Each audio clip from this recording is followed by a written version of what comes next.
सोयरिका निर्वाहिली दीपकळिका तेका होईल पोळिका कापुराच्या।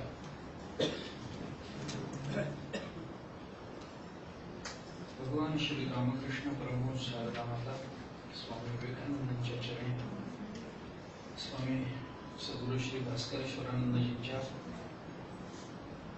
माझ्या सन्मुख परमपूजनीय स्वामी भौमानंदजी महाराजांच्या आपल्या सर्व श्रोतृवृंदांच्या चरणी नतमस्तक होऊन आपल्या 5व्या सत्राला आज आपण प्रारंभ करतो। अनुभवृत्ताच्या दुसऱ्या प्रकरणामध्ये ज्ञानेश्वर महाराजांनी सद्गुरु स्तवन केलं ते कर्तृत्व आणि स्वरूप या दृष्टीने। सद्गुरु हे निरुपाधिक आहेत, कोणत्याही पद्धतीची उपाधी त्यांना लागू पडत नाही,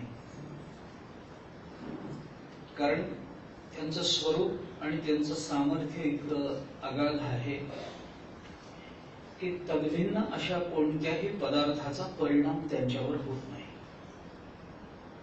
उपाधी लागत नाही याचा अर्थ तोच, कारण उपाधी शब्दाचा अर्थ करतानाच त्याचं लक्षण सांगतानाच शास्त्रांनी असं लक्षण सांगितलं की स्वसमीपे स्थिते वस्तुनी या स्वधर्मम आधत्ते सहा उपाधी। म्हणजे आपल्या जवळ आलेल्या पदार्थावर आपले धर्म जी लागते तिला उपाधी असं म्हणतात। आपल्या चेहऱ्याच्या जवळ आरसा आल्याने प्रतिबिंब दर्शविण्याचं आपलं जे काम ते आपल्या चेहऱ्याच्या संबंधानं दाखवतो म्हणून आरसा उपाधी।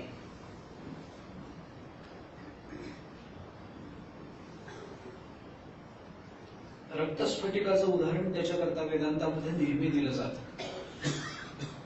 जपाकुसुम जे असतं म्हणजे लाल रंगाचं जे फुल असतं जास्वंद, त्या फुलावर जर आपण स्फटिक ठेवला तर तो स्फटिक तांबडा दिसतो। वास्तविक स्फटिक तांबडा नाहीये, पण जास्वंद ही उपाधी जवळ आल्यामुळे त्या लाल रंगाने आपला रंग स्फटिकावर लादला। कारण का तर सामिप्य। ज्ञानेश्वर महाराज 2 ओव्यांमधून तोच विचार आपल्याला मागच्या 2 ओव्यांमधून सांगतायत। याच्याकरता लाल रंगाचं प्राबल्य हे सिद्ध व्हावं लागतं। लाल म्हणजे त्या जपाकुसुमाने आपला लाल रंग त्या स्फटिकावर लादला। स्फटिक मुळात उदासीन आहे, लाल रंगाने आपला लाल रंग त्या पाकळ्या फुलाने आपला लाल रंग स्फटिकावर लादला। त्याच्याकरता एक सानिध्य निर्माण व्हावं लागतं। म्हणजे स्फटिक जर त्या जपाकुसुमाच्या बाजूला ठेवला तर तो लाल दिसत नाही, तो फुलावरच ठेवला पाहिजे तरच तो लाल दिसतो, म्हणजे तो संबंध यावा लागतो। ज्ञानेश्वर महाराजांनी तोच विचार आपल्याला आतापर्यंत सांगितला की वंदन करण्याकरता यांच्यापर्यंत जावं आणि आपल्या जीवदशेचा आरोप त्यांच्यावर करावा असं जर म्हटलं तर त्यांची प्रबलता इतकी आहे की दुसरी कोणतीही उपाधी आपले धर्म त्यांच्यावर लादू शकत नाही, इतके ते सामर्थ्य संपन्न आहे। म्हणून त्यांना उपाधी नाही, म्हणून उपाधी वेगळे तुम्ही निर्विकार, काहीच संसार तुम्हा नाही, अशा पद्धतीचं वर्णन त्यांचं करता येतं। ते निरुपाधिकत्व ज्ञानेश्वर महाराज अन्वय व्यतिरेकाने सांगतात, त्याचा विचार आपण करून आलो। अशा पद्धतीनं कोणत्याच पद्धतीनं त्यांना त्यांचा विचार करता येत नाही, त्यांना नमन करता येत नाही। हे सांगण्याकरता ज्ञानेश्वर महाराजांनी दृष्टांत दिलाय तेल आणि वातीचा। दिव्यामध्ये तेल आणि वात आणि ती ज्योत असते, एकतर बऱ्याच वेळेला तेल संपून जातं, वात राहते, कधी वात संपून जाते, तेल राहतं, कधी दोन्ही संपून जाते, पण काजळी राहते. पण मागचंच उदाहरण आहे, कापूर जर जाळला तर त्याचं काहीच शिल्लक राहत नाही. म्हणून ज्ञानेश्वर महाराज म्हणतात, तो दिवा काही कापुराची बरोबरी करू शकेल का? करू शकणार नाही. कारण उपाधीच्या निवृत्तीमध्ये किंवा त्रिपुटीच्या निवृत्तीमध्ये, ती उपाधी आली म्हणजे त्रिपुटी येतेच, तर त्या त्रिपुटीच्या निवृत्तीमध्ये या तिन्ही पैकी एखादी गोष्ट जरी शिल्लक राहिली तरी ती निवृत्त केलेल्या दोन गोष्टींना पुन्हा जिवंत करत असते. म्हणजे ते अज्ञान पूर्ण निवृत्त होतं असं म्हणता येत नाही. म्हणजे द्रष्टा दृश्य दर्शन ही जर त्रिपुटी असेल आणि याच्यातला द्रष्टा आणि दृश्य या दोघांना निवृत्त करून जर दर्शन शिल्लक राहिलं असेल तर ते दर्शन द्रष्ट्याला तत्सापेक्षत्वानं निर्माण करतच. ते दर्शन दृश्य पदार्थाला स्वसापेक्षत्वानं निर्माण करतच. ते तिन्हीच्या तिन्ही संपले पाहिजे. ज्ञाता ज्ञेय ज्ञान ही त्रिपुटी असेल तर ज्ञाताचं ज्ञातृत्वही संपलं पाहिजे, ज्ञेयत्वही संपलं पाहिजे आणि ज्ञान ही प्रक्रियाही संपली पाहिजे. ते ज्ञान जर शिल्लक राहील तर ते ज्ञान उरलेल्या संपलेल्या ज्ञेयाला आणि ज्ञात्याला पुन्हा जिवंत करेल, पुन्हा त्याचं ज्ञातृत्व त्याच्यावर आरोपित करेल जे त्यांनी विचाराने बाधित केलेलं असतं. त्यामुळे संपायचे तर तिन्ही संपावेत. एखादा जरी उरलं तरी संपलेल्या दोघांना पुन्हा ती त्रिपुटी जिवंत करते, ती उपाधी जिवंत करते. असे गंमत सांगतात की 3 मित्र प्रवासाला निघाले आणि समुद्रामध्ये त्यांचं जहाज फुटलं. तर अगदी चांगले जीवश्य कंठस्थ मित्र होते. त्या जहाजाची एक फळी वगैरे लाकूड वगैरे धरून ते एका निर्जन बेटाला लागले. तिथे काही मनुष्य वस्ती नव्हती, काही नाही, सगळं जंगल होतं. ते बेटाला लागले. त्यांनी तिथे आसपास शोध घेतला तेव्हा लक्षात आलं की इथं मनुष्य वस्तीच नाहीये. त्यामुळे इथं आपल्याला वाचवण्याकरता एखादं जहाज येणं किंवा विमान येणं हे शक्य नाही. त्यांनी पुष्कळ प्रयत्न केले पण ते काही शक्य झालं नाही. मग आता तिघांच्याही लक्षात आलं की आपल्याला आता इथून सुटायचा काही मार्ग असेल तर तो एकच मार्ग आहे, तो म्हणजे परमात्म्याचं नामस्मरण करणं, धावा करणं, एवढा एकच मार्ग आहे. मग ती संध्याकाळ होत आलेली, त्या बेटावरची हिंस्त्र श्वापद बाहेर पडायला लागलेली, त्यांचे आवाज यांच्या कानावर पडले, घाबरले. भगवंताचा धावा करण्या वाचून गत्यंतर नाही हे लक्षात आलं आणि भगवंताचा मनापासून त्यांनी धावा केला. कारण अशा वेळेला मनापासून होतोच धावा, इलाजच नसतो दुसरा. त्यामुळे तो धावाही मनापासून होतोच, झाला तसा आणि भगवान प्रसन्न झाले. भगवंतांनी सांगितलं, बाबा बोला, मी आलोय तुमचा धावा ऐकून, मी एक एक वर देतो तुम्हाला, तुम्ही बोला. एकाने सांगितलं, पहिल्याला विचारलं काय तुला हवंय, तो म्हणलं काही नाही, मला घरी जायचं, इथून आम्ही सुटायचं, मला काही करा, घरी न्या. त्यांनी तथास्तु म्हटल्यावर तो घरी गेला. दुसऱ्याला विचारलं, तो म्हणलं मला पण घरी जायचं, मलाही घरी जावं लागलं, गेलं पाहिजे, मी इथं राहू शकत नाही, मला भीती वाटते, भय वाटतं, तुम्ही काही करा, माझ्यावर कृपा करा, बाकी मला काही नाही दिलं तरी चालेल पण मला इथून घरी पोचवा. भगवंतांनी त्यालाही वर दिला, तो तथास्तु म्हणून तोही गेला. तिसऱ्याला विचारलं तुला काय हवं, तर तो म्हणाला की आम्ही तिघे जीवश्य कंठस्थ मित्र आहोत, आतापर्यंत आम्ही तिघे एकमेकांना सोडून राहिलो नाही, तर ते दोघे गेले, मला करमत नाही, त्या दोघांना इथेच आणा. त्रिपुटीतले 2 गेले आणि 1 राहिला, तर राहिलेला आहे उरले गेलेल्या दोघांना पुन्हा जिवंत करायचं. म्हणजे आपत्ती तशीच राहते, आपत्ती निवृत्त होत नाही, अज्ञानाची निवृत्ती होत नाही त्याच्यामध्ये. म्हणून ज्ञाता आणि ज्ञेय संपलं किंवा ज्ञाता आणि ज्ञान संपलं आणि ज्ञेय शिल्लक राहिलं तर ज्ञेय स्वसापेक्षत्वाने त्याला ज्ञातृत्व देतच. ज्या ज्ञेयाला जो ज्ञाता पाहतो त्याला ज्ञात्याचं ज्ञातृत्व हे ज्ञेयाकडून आरोपित केलं जातं जर ज्ञेय शिल्लक राहिलं तर. आणि मग एकदा ज्ञाता आणि ज्ञेय या संज्ञा जिवंत झाल्या की त्या दोघांमधला संबंध हा ज्ञानानेच सिद्ध होतो, म्हणून ज्ञानही सिद्ध होतं. म्हणून ज्ञानेश्वर महाराजांनी हे वारंवार आपल्याला सांगितलेलं आहे की सद्गुरूंच्या जवळ गेल्यानंतर कोणतीही उपाधी त्यांच्यावर परिणाम करत नाही, पण त्यांची कृपा मात्र आपल्याला अंतर्बाह्य बदलून टाकते, इतके ते सामर्थ्य संपन्न आहे. म्हणून इथं काहीच उरत नाही. तेल तुपाचा जो दिवा आहे, तेलाचा दिवा, वातीचा दिवा, तो कापुराच्या दिव्याची बरोबरी करू शकत नाही. तो काहीतरी शिल्लक ठेवतो, काहीतरी. ते कशा ठेवतो, काय ठेवतो, याचे अनुभव आपल्याला नित्य आहे. मला आता तिकडे फार सांगायचं कारण नाही. काल आपण बोललो होतो 17व्या अध्यायामध्ये ज्ञानोबारांनी त्या दिव्याचंच वर्णन केलं.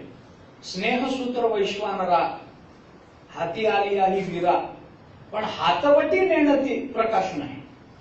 एक तेल, स्नेह म्हणजे तेल, सूत्र म्हणजे वात, आणि वैश्वानर म्हणजे अग्नी. तेल, वात आणि अग्नी एकत्रित आले म्हणजे दिवा पेटतोच असं नाही. ते पेटवण्याची हातवटी ज्याला माहिती आहे त्यालाच प्रकाशाची प्राप्ती होते.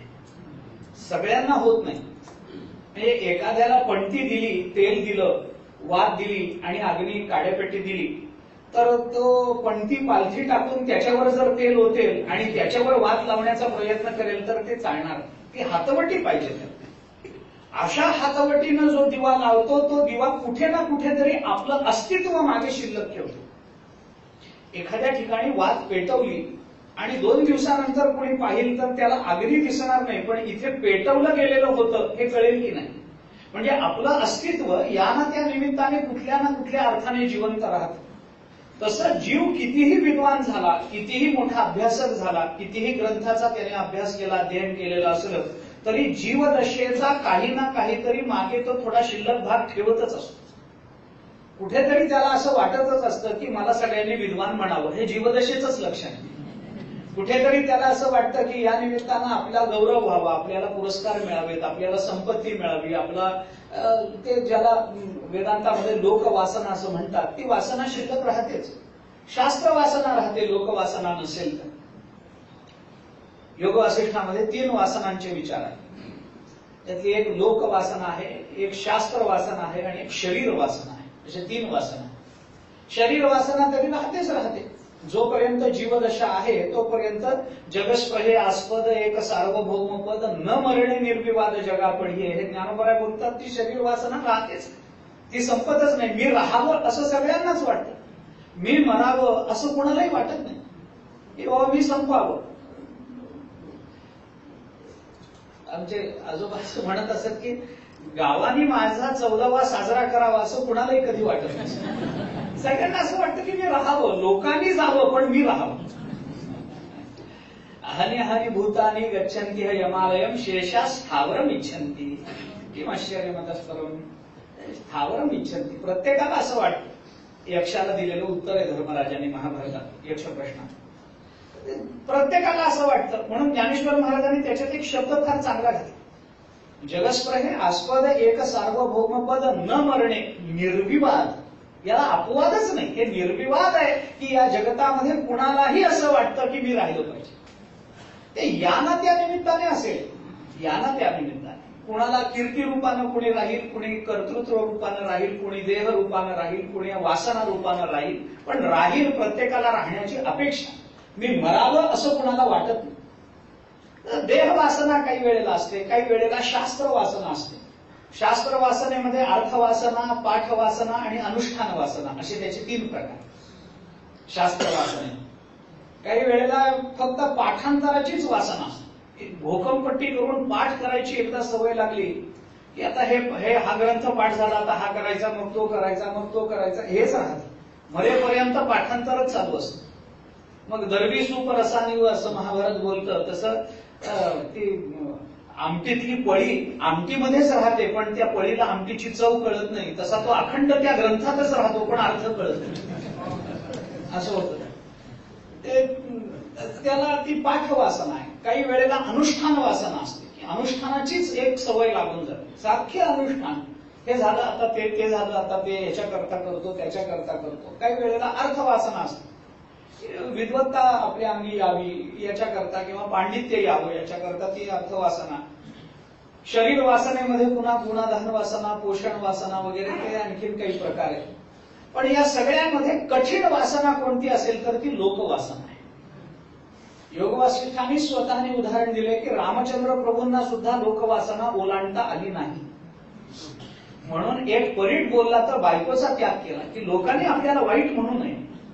ही एक वासना असते माणसाच्या अंतःकरणात. मला लोकांनी चांगलं म्हणावं, माझ्या अस्तित्वाची दखल घ्यावी, माझ्या संबंधानं प्रतिक्रिया नोंदवाव्यात आणि त्या सगळ्या प्रतिक्रिया चांगल्या असाव्यात, अशी एक माणसाची अपेक्षा असते.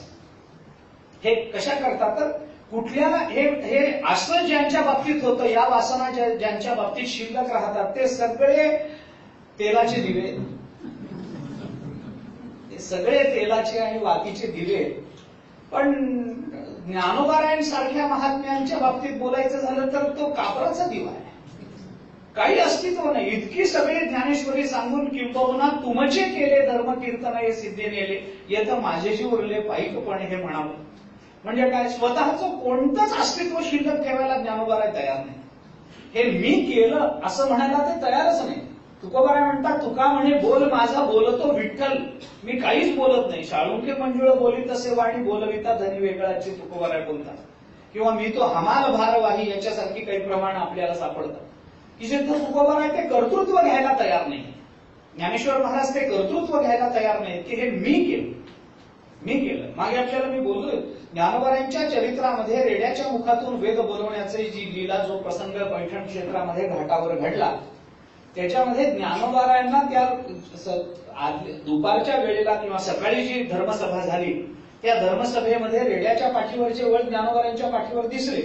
त्याच्याने त्या पैठण क्षेत्रामधले अर्ध्या पंडितांनी ज्ञानेश्वर महाराजांना मौंजी बंधनाचा अधिकार दिला, पण अर्धे उठून गेले तिथून की हा काहीतरी काळी जादू करतो असं म्हणून ते उठून गेले.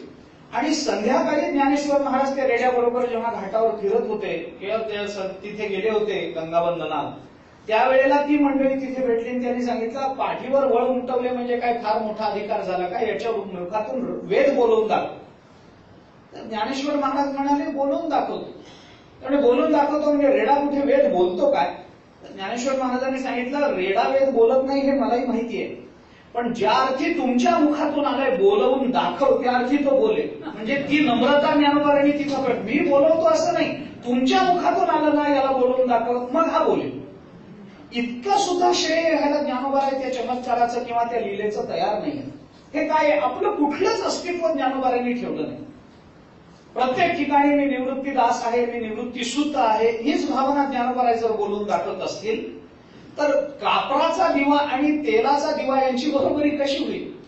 संत नवती जगा माणसाच्या सारखे, तुकाराम महाराजांनी म्हटलं एके ठिकाणी, समुद्र नदी नो हे पैगा, पाषाण म्हणो नये लिंगा, संत नवती जगा माणसा. त्यांच्यात आणि आपल्यात तशा अर्थाने काही भेद नाहीये. ज्ञानोबाराय संत आहेत म्हणून इथे एक तिसरा डोळा आहे असं काही नाही, किंवा 4 हात दिसतायत, चतुर्भुज दिसतायत असंही काही नाही. तुकाराम महाराजांना काही इथं त्या शृंगी मुनीसारखं एखादं शिंग आलंय असंही काही नाही.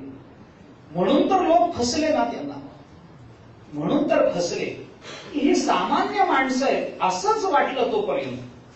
तोपर्यंत विद्वानांना सुद्धा ज्ञानोबाराय ओळखू आले नाहीत, याच्यातच ज्ञानोबारायांचं संतत्व लपले नाही.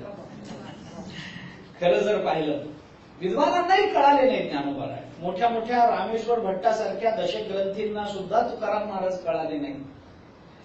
ते कधी कळाले, ते का कळाले नाहीत याची चर्चा नाही, पण ज्ञानोबारायांनी म्हटलंय ना की तो मनुष्यासारखा तरी दिसे, तो दिसायला मनुष्यासारखा आहे. किंवा ते चालते ज्ञानाचे बिंब तयाचे अवयव हे सुखाचे कोंब, येर माणूसपणाची भांब लोकची भाव. ज्ञानोबाराय म्हणतात त्यांचा माणूसपणा याच्याने लोक भांबावतात, त्यांचं स्वरूप लोकांना कळत नाही. की बाबा यांनी काही शिल्लकच ठेवलेलं नाही. ज्ञानेश्वर महाराजांचं असं काय शिल्लक राहिलं. आज आपण त्यांना का मानतो हा भाग वेगळा, पण त्यांना जर विचारलं तुमचं नाव जगामध्ये राहावं का, तर त्याची त्यांना अपेक्षा नाही. कुठलीच वासना राहिलेली नाही, सकल वासनांची निवृत्ती झालेली आहे. किंबहुना वासनांची निवृत्ती ज्ञानेश्वर महाराजांच्या चरित्रात झाली म्हणणं हा सुद्धा त्यांचा अपमानच आहे. कारण मलिन वासना तर सोडून द्या, शुद्ध वासना सुद्धा ज्ञानेश्वर महाराजांच्या ठिकाणी तशा अर्थाने आपल्याला उपाधी म्हणून दिसत नाही. वासना 2 प्रकारच्या, वासना द्विविधा प्रोक्ता, शुद्धाच मलिनस्तथा, मलिना जन्म हेतू शुद्धा जन्म विनाशिनी. शुद्ध वासना जन्माचा नाश करते आणि मलिन वासना जन्म मरणाला कारण ठरते. या शुद्ध वासनेमध्ये 4 प्रकार पातंजली योगसूत्र, मैत्री, करुणा, मुदिता आणि उपेक्षा. तर ज्ञानेश्वर महाराजांचं हे कुठंच काही नाही, कुठेच नाही. की आता ते आपण लावतो त्यांच्या जीवनचरित्राला हा भाग वेगळा आहे, परंतु उपाधी म्हणून याच्यापैकी मलिन अथवा शुद्ध याच्यापैकी कोणती वासना ज्ञानेश्वर महाराजांच्या चरित्रात, संतांच्या चरित्रामध्ये आपल्याला दिसत नाही. सांगण्याचा हेतू असा की ज्ञानेश्वर महाराज म्हणतात की त्यांच्या जवळ गेल्यानंतर आमचा त्यांच्यावर प्रभाव पडत नाही. जरी जीवदशा अनादी असली तरी ब्रह्मज्ञान जरी नंतर आल्यासारखं वाटलं तरी सुद्धा ते ब्रह्मज्ञान अनादी अज्ञानाला क्षणार्धात निवृत्त करत असत. उदाहरण असं आहे की अंधार कितीही वर्षांचा जुनाट असला तरी रोज सकाळी नव्यानं उदय पावलेल्या सूर्याचा एक किरण हजारो वर्षाचा अंधकार नष्ट करत असतो. अंधाराचा परिणाम कधी सूर्यावर होत नाही, पण सूर्याचा एक किरण तिथे आला तर मग सगळा अंधकार निवृत्त होतो. कदाचित तो किरण घरातही यावा लागत नाही, पण घरातल्या भिंतीवर सूर्याच्या बाहेर जे ऊन पडलेलं असतं त्या उन्हाचं प्रतिबिंब म्हणा किंवा उन्हाचा ती प्रभा त्या भिंतीवर पडते आणि घर सगळं उजळून देतं. काय आहे, प्रत्यक्ष सूर्य हे केवळ चैतन्य आहे आणि सूर्याचा बाहेर पडलेल्या उन्हाचा भिंतीवर पडणारा जो प्रकाश आहे त्या प्रकाशाला कूटस्थ चैतन्य म्हणतात. केवळ आणि कूटस्थामध्ये हा फरक आहे. केवळ परमात्मा केवळ आहे, सद्गुरू हे केवळ चैतन्य आहे. आम्ही कूटस्थ रूपाने तिथे गेलो. त्यांची प्रभा ते काय आहे, त्याच्याकरता ते आणखीन दोन संकल्पना आहेत त्याच्याकडे, वृत्तीव्याप्ती आणि फलव्याप्ती. परमात्मा ज्ञानाकरता फलव्याप्तीचा उपयोग नसतो, फक्त वृत्तीव्याप्ती उपयोग आहे. फलव्याप्ती चालत नाही. ते कशा करता तर ते सगळं सांगत बसणं याला अर्थ नाही. ज्ञानेश्वर महाराज म्हणतात तेल आणि वात यांच्या संबंधानं जळणारा दिवा आणि कापूर यांची कधीही तुलना होऊ शकत नाही. आमचे सद्गुरू हे कापुरासारखे, ते काही शिल्लक जीवदशेचा कोणता अंशच ते शिल्लक ठेवत नाही. जसं सूर्य उगवल्यानंतर कुठेच अंधार राहत नाही. ज्ञानोबांनीच म्हटलं, पूर्व दिशेच्या रावळी उदया येताची सूर्य दिवाळी, येर दिशा तियेची काळी काळीमा नाही. येर दिशा तियेची काळी काळीमा नाही. उदया येताची सूर्य दिवाळी, एकदा सूर्य पूर्व दिशेच्या रावळामध्ये उदयाला आला की कोणत्याही दिशेला तो अंधार ठेवत नाही. तसं सद्गुरूंच्या सन्मुख आम्ही गेलो तर ते कोणत्याही पद्धतीच्या कोणत्याही जीवदशेचा अंशही ते शिल्लक ठेवत नाही. ना आमची वासना शिल्लक राहते, ना आमची आशा शिल्लक राहते, ना तृष्णा शिल्लक राहते, ना आमच्या शरीराबद्दलचा अस्तित्वाचा आम्हाला भाव शिल्लक राहतो, ना जगत सत्यत्व भ्रांती शिल्लक राहते, काहीही. म्हणून ज्ञानेश्वर महाराजांनी तुलनेने हा विचार केला. वर्णन करताना हे दोन पद्धतीनं होत असतं. आता सद्गुरूंचं वर्णन इथं ज्ञानोबांनी तुलनेने केलं, कारण प्रत्यक्ष वर्णन केलं हे तर बऱ्याच जणांना कळतच नाही. कारण स्वरूपाचं वर्णन कळण्याकरता तो अधिकार लागतो. मग त्याच्याकरता काय करा, तुलनेने आपल्याला जे माहिती आहे त्याच्या तुलनेने ते किती श्रेष्ठ आहे हे सांगा. ते किती श्रेष्ठ आहे ते सांगा, अशी ती तुलना असते. आपल्याला जे माहिती आहे, आपल्याला काय माहिती आहे, जेव्हा आपण ज्योतीचा विचार करतो त्यावेळेला आपल्याला माहिती असलेली सर्वोत्तम ज्योती कोणती असेल तर ती कापुराचीच आहे. पण कापुराची ज्योती म्हणजे सद्गुरू आहे हे आपल्याला माहिती नाही. आम्हाला माहिती असणारी कनिष्ठ प्रतीची ज्योती कोणती असेल तर तेल आणि वात यांच्या संबंधाने जळणारी जी ज्योती आहे ती कनिष्ठ प्रतीची. पण गंमत ही आहे की हे सांगेपर्यंत ज्ञानेश्वर महाराजांनी हे सांगेपर्यंत आम्हाला या दोन्ही ज्योती माहिती असून आम्ही कधी तुलना केली नव्हती. आत्ता कळतंय हे सांगितल्यावर. ज्ञानेश्वर महाराज सांगतात तेव्हा कळतं की या दोघांची तुलना होऊ शकत नाही. ती तुलना करून मग हे करावं लागतं. आम्हाला माहिती असणाऱ्या सर्वात कनिष्ठ प्रतीची आणि आम्हाला माहिती असणाऱ्या सर्वात श्रेष्ठ प्रतीची जी ज्योती त्या दोघांची तुलना करून ती ज्योती का श्रेष्ठ आहे हे सांगणं त्या ज्योतीच्या वर्णनाचाच विषय. पण काही लोकांना तुलना केल्याशिवाय कळत नाही असं असतं. म्हणजे गंमत म्हणून जर उदाहरण सांगायचं झालं तर एखादी स्त्री, एखादी पत्नी नवीन साडी किंवा वस्त्र परिधान करून पती समोर जर गेली आणि तिने जर पतीला विचारलं की मी कशी दिसते, तर तो काय म्हणेल हे त्याच्या बौद्धिक क्षमतेवर अवलंबून. मला त्याची चर्चा करायची नाही, पण मला दोन गोष्टी अशा सांगायच्या आहेत की त्यांनी जर सांगितलं खूप छान दिसतेस किंवा खूप सुंदर दिसतेस असं जर म्हटलं तर बायको लगेच प्रश्न विचारते, म्हणजे किती? असं होतं की नाही? ते दोन्हीकडून माना हालू देत, मला बरं वाटेल. असं होतं की नाही? तर असंच होतं की तू खूप छान दिसतेस, म्हणजे किती? आता खूप हा शब्द काही किलोत मोजावा का लिटर मध्ये मोजावा का ग्रॅम मध्ये मोजावा? खूप छान दिसतेस म्हणजे किती? नाही, खूप म्हणजे खूप. हे कळत नाही, खूप शब्दाचा अर्थ कळत नाही. मग काय करतो शहाणा नवरा जो असतो तो म्हणतो, तुझ्या त्या मैत्रिणीपेक्षा सुंदर दिसतेस. मग हिचं समाधान. कारण तुलनेने ग्रहण करण्याची शक्ती जास्त आहे एकत्वाने ग्रहण करण्यापेक्षा. पत्नीचंच फक्त जर त्यांनी वर्णन केलं तर ते एकत्वाचं ग्रहण होईल. तू खूप छान दिसतेस, तिच्याच बद्दल बोलणं आहे, एकत्वाच्या संबंधानं विचार आहे, पण तो ग्रहण होऊ शकत नाही, तेवढी क्षमता नसते. पण तुझ्या मैत्रिणीपेक्षा किंवा अमक्या नटीपेक्षा तू छान दिसतेस असं म्हटलं की तिला वाटतं आपलेच पितर स्वर्गाला पोचले. आता हे बरं झालं की चला, म्हणजे मी जगात मी सुंदर आहे हे कळतं ते. म्हणून काही वेळेला तुलनेने विचार सांगावा लागतो आणि काही वेळेला एकत्वाने विचार सांगावा लागतो. आतापर्यंतचा ज्ञानोबारांचा विचार हा एकत्वानं सांगणं चालू. इथं ज्ञानोबारांनी तुलनेने तो विचार आपल्या समोर मांडला आणि ज्ञानेश्वर महाराज म्हणतात की अशा पद्धतीनं तेल आणि वात यांच्या संबंधाने जो दिवा जळतो, म्हणजे इतरत्र होणारं जे ज्ञान आहे ते ज्ञान आम्हाला ज्ञान म्हणून प्राप्त होतं, पण आमची जीवदशा संपवत नाही. म्हणून अध्यासिक आणि अनाध्यासिक हे जे प्रकार सांगितले होते ते तेच आहे. अनाध्यासिक ज्ञान हे परिपूर्ण ब्रह्मज्ञान, पण अध्यासिक ज्ञानामध्ये बुद्धी जरी सहाय्य झाली, बुद्धी जरी आम्हाला बुद्धी काय होतं, अध्यासिक ज्ञानाचं लक्षण एकच वाक्यात आहे. अध्यासिक ज्ञान कशाला म्हणतात? बुद्धी प्रकाशक असते पण तिचं जडत्व संपत नाही, याला म्हणतात अध्यासिक. आणि अनाध्यासिक ज्ञानामध्ये काय होतं, बुद्धी प्रकाशकही असते आणि तिचं जडत्वही संपून जातं, तिथं अनाध्यासिक ज्ञान असतं. असं ज्ञानामध्ये फरक आहे. बुद्धीनं आम्हाला वृत्ती ज्ञानामध्ये काय आहे, बुद्धी शब्द अंतःकरण वृत्ती या अर्थाने घ्या ना आपण. अंतःकरण वृत्ती पदार्थाशी एकरूप होऊन पदार्थाचा आकार धारण करते तेव्हा पदार्थाचा बोध होतो, हे सामान्य चिंतन आहे की नाही? बुद्धिवृत्ती काय करते, तिथपर्यंत जाते, त्या पदार्थाचा आकार धारण करते. आकार धारण केल्यानंतर हा अमका अयम घटा हे आम्हाला कळतं, पण त्याचा परिणाम काय होतो, वृत्तीने जरी प्रकाश टाकलेला असला त्या पदार्थावर, कारण पदार्थावर दोन अंधार असतात. एक बाह्य अंधार असतो ज्याचं निरावरण सूर्य करतो, अन्य प्रकाशक पदार्थ करतात, दिवा वगैरे काही करतो, किंवा आपण बॅटरी घेऊन गेलो, विजेरी घेऊन गेलो, कंदील घेऊन गेलो किंवा दिवा लावला आणि त्याचा प्रकाश पडला तर बाह्य प्रकाशाची निवृत्ती होते. पण तरी सुद्धा बऱ्याच वेळेला त्याच्या अज्ञानाचा जो अंधार असतो त्या अंधाराची निवृत्ती करण्याकरता वृत्तिस्थ चैतन्याचा प्रकाश लागत असतो.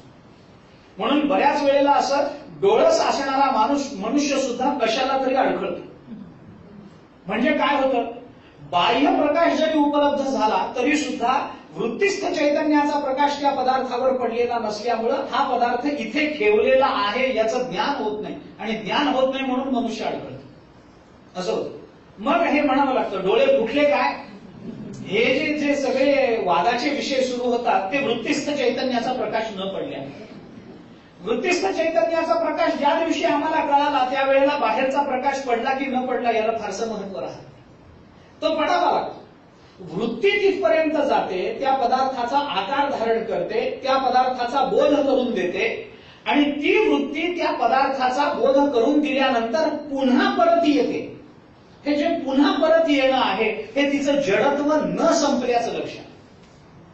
परमात्म तत्वापर्यंत गेलेली बुद्धिवृत्ती परमात्म तत्वाचा बोध करून दिल्यानंतर परत येत नाही, ती परत येत नाही. याचा अर्थ तिचं जडत्व संपून गेलं, ती परमात्म्याची पतिव्रता झाली, ती परमात्म रूप झाली, असा त्याचा अर्थ झाला. तुकाराम महाराजांनी एका अभंगामध्ये असं म्हटलंय, तुझं पाहता सामोरी दृष्टी न फिरे माघारी. तुला समोर पाहिलं, आमची दृष्टी माघारी फिरत नाही. दृष्टी म्हणजे काय, इथं अंतःकरण वृत्ती असाच अर्थ घ्यावा लागतो. अंतःकरण वृत्ती असाच अर्थ घ्यावा लागतो की तिथं गेल्यानंतर ती वृत्ती माघारीच येत नाही. त्यामुळे ती वृत्ती घेऊन जेव्हा ते संत इकडं तिकडं पाहतात तेव्हा ती वृत्ती तिकडं अडकलेली असल्यामुळे त्यांच्या डोळ्याला जे दिसतं ते तेच दिसतं जिथं वृत्ती अडकलेली आहे. त्यामुळे जे जे दृष्टी दिसते ते ते हरिरूप. पूजा ध्यान जप त्यासी नाही हे नाथ महाराज बोलतात. म्हणजे काय झालं, वृत्ती परमात्मा स्वरूपाशी एकरूप झाली की सगळीकडे परमात्माच दिसतो. पण वृत्ती ज्या वेळेला परत येते त्यावेळेलाच विषयाचं वैविध्य आम्हाला कळतं. विषयाचं वैविध्य कळणं हे वृत्ती ज्ञानच आहे. म्हणजे ज्ञान झालं पण जीवदशा गेली नाही. म्हणजे काय झालं, हे तेल आणि वातीचा दिवा आहे, प्रकाश पडला पण काजळी शिल्लक राहिलीच आहे. बुद्धीनं आम्हाला ज्ञान करून दिलं पण आमची जीवदशा निवृत्त केली नाही. म्हणून तर मग रस्त्यावरून जाताना हे कापडाचं दुकान आहे, हे चष्म्याचं दुकान आहे, हे अलंकाराचं दुकान आहे, हे अमक्याचं दुकान आहे, भांड्याचं दुकान आहे, ही सगळी दुकानं आम्हाला वेगवेगळी दिसतात. याचं कारण काय? कारण त्या दुकानाकडे गेलेली बुद्धिवृत्ती परत येते. कारण वृत्तीचं असं आहे, एका पदार्थाकडे गेलेली अंतःकरण वृत्ती परस्पर दुसऱ्या पदार्थाकडे जाऊ शकत नाही. तिला स्वस्थानी परत यावं लागतं. म्हणून तिला ज्या देहाचा आश्रय तिने केलेला असतो, त्या अंतःकरणाने केलेला असतो, त्या देहामध्ये तिला परत यावं लागतं आणि स्वस्थानी येऊनच पुन्हा दुसऱ्या पदार्थाकडे जावं लागतं. त्यामुळं पट आणि घट हे जर एकमेकांच्या शेजारी ठेवलेले असतील तर आपण म्हणतो हा घट आहे हा पट आहे. मग आमची वृत्ती घटाकडून परस्पर पटाकडे गेली का? गेली नाही, ती मध्ये परत आली. पण इतक्या वेगाने परत आली की आम्हाला तो वेग कळला नाही. म्हणून आम्हाला वाटलं की दोन्ही गोष्टी आम्हाला एकसमयावच्छेदाने दिसल्या, पण एकसमयावच्छेदाने दिसत नसतात. जेव्हा मी घटाकडची दृष्टी काढून पटावर टाकतो त्यावेळेला याची दृष्टी काढणं, घटावरची दृष्टी काढणं आणि पटावर दृष्टी टाकणं याच्यामधला कालावधी कितीही कमी असला तरी अंतःकरण वृत्तीला स्वस्थानी परत यावं लागतं, मग पटाकडे जावं. परस्पर जाणं हे अंतःकरण वृत्तीला शक्य नसतं. विषयाचं वैविध्य त्याच वेळेला आपल्याला जाणवतं ज्या वेळेला बुद्धिवृत्ती स्वस्थानी परत येते. विषयाचं वैविध्य त्याच वेळेला निवृत्त होतं ज्या वेळेला बुद्धिवृत्ती अडकते विषयामध्ये आणि परतच येत नाही. आणि बुद्धिवृत्तीला अडकवणारा एकच विषय जगतामध्ये, तो म्हणजे परमात्मा, दुसरं कोणी नाही. जगातला कोणताही विषय जीवाची अंतःकरण वृत्ती आपल्यामध्ये अडकवून ठेवू शकत. लहान मुलाला असं खेळणं अद्यापर्यंत मिळालेलं नाही की त्या एकाच खेळण्यामध्ये लहान मुलं अडकतं. असं खेळणं दाखवा मला. नाव घेतं, एखाद दिवस घेईल, 2 दिवस घेईल, पण तिसऱ्या दिवशी त्याला नवीन खेळणं, चौथ्या दिवशी त्याला अजून वेगळं खेळणं लागतं. जगात असं खेळणं नाहीये की ते कायमस्वरूपी बालकाला बांधून ठेवू शकेल. पण ध्रुव नावाच्या बालकाला बांधून ठेवणारं एकच खेळणं होतं, तो म्हणजे परमात्मा. त्याची अंतःकरण वृत्ती परत आलीच नाही. आणि आली नाही म्हणून त्या वृत्तीला जे दिसलं ते ब्रह्मच दिसलं. त्या वृत्तीला जे जाणवलं ते परमात्मा तत्वच जाणवलं. कारण का? कारण तो कापराचा दिवा ठरला. आम्हाला काय होतं? ज्ञान होतं जगाचं, विषयाच्या वैविध्याचं ज्ञान होतं, पण जीवदशा संपत नाही. त्यामुळे वातीची तेलाची दिवे. आणि संतांच्या बाबतीमध्ये मात्र त्यांना सर्वत्र एका परमात्म्याची अनुभूती येते. आपण नेहमी सांगतो, विद्या विनय संपन्ने ब्राह्मणे गवी हस्तिनी शुनीचैव श्वपाकेच पंडिता समदर्शिना. ही जी समदृष्टी जी प्राप्त होते ही कशावरून? अरे ती कुणाकडे जाऊ? विद्या विनय संपन्ने ब्राह्मणे गवी हस्तिनी हे काय समान आहेत काय? गाय कुठे, हत्ती कुठे, विद्या विनय संपन्न ब्राह्मण कुठे? ज्ञानोबा भगवंताचं बोलणं फार गोड आहे. विद्या संपन्न ब्राह्मण म्हटलं नाही, विद्या विनय संपन्न ब्राह्मण म्हटलं. म्हणजे त्याला काहीतरी वेगळा अर्थ आहे, त्यांच्या दृष्टीत वेगळा अर्थ आहे. त्याच्यामध्ये काय आहे? विद्या विनय संपन्ने ब्राह्मणे गवी हस्तिनी शुनीच एव श्वपाकेच. 5 गोष्टी सांगितल्यात ना. या 5 गोष्टींमध्ये ज्ञानोबरायांनी आणखीन एक वाढवलं. हा मशकू हा गजू, मशक वाढवल्या, माशी. ज्ञानोबरायांनी एक अजून वाढवलं. तर याच्यामध्ये 3 गुणांचा विचार. विद्या विनय संपन्न ब्राह्मण सात्विक, हत्ती सात्विक, गाय राजस आणि कुत्रा आणि श्वपाक हे तामस. म्हणजे रजोगुणयुक्त, तमोगुणयुक्त अथवा सत्वगुणयुक्त असे कोणतेही पदार्थ आले तरी हा गुणमय असून सुद्धा त्या गुणांच्या वैविध्याकडे पाहत नाही, तर हे गुण ज्या प्रकृतीने निर्माण केले त्या प्रकृतीच्या पलीकडे असणाऱ्या परमात्म्याला पाहत असतो. म्हणून पंडिता समदर्शिना, समव्यवहारिणा म्हटलं नाही, समदर्शिना.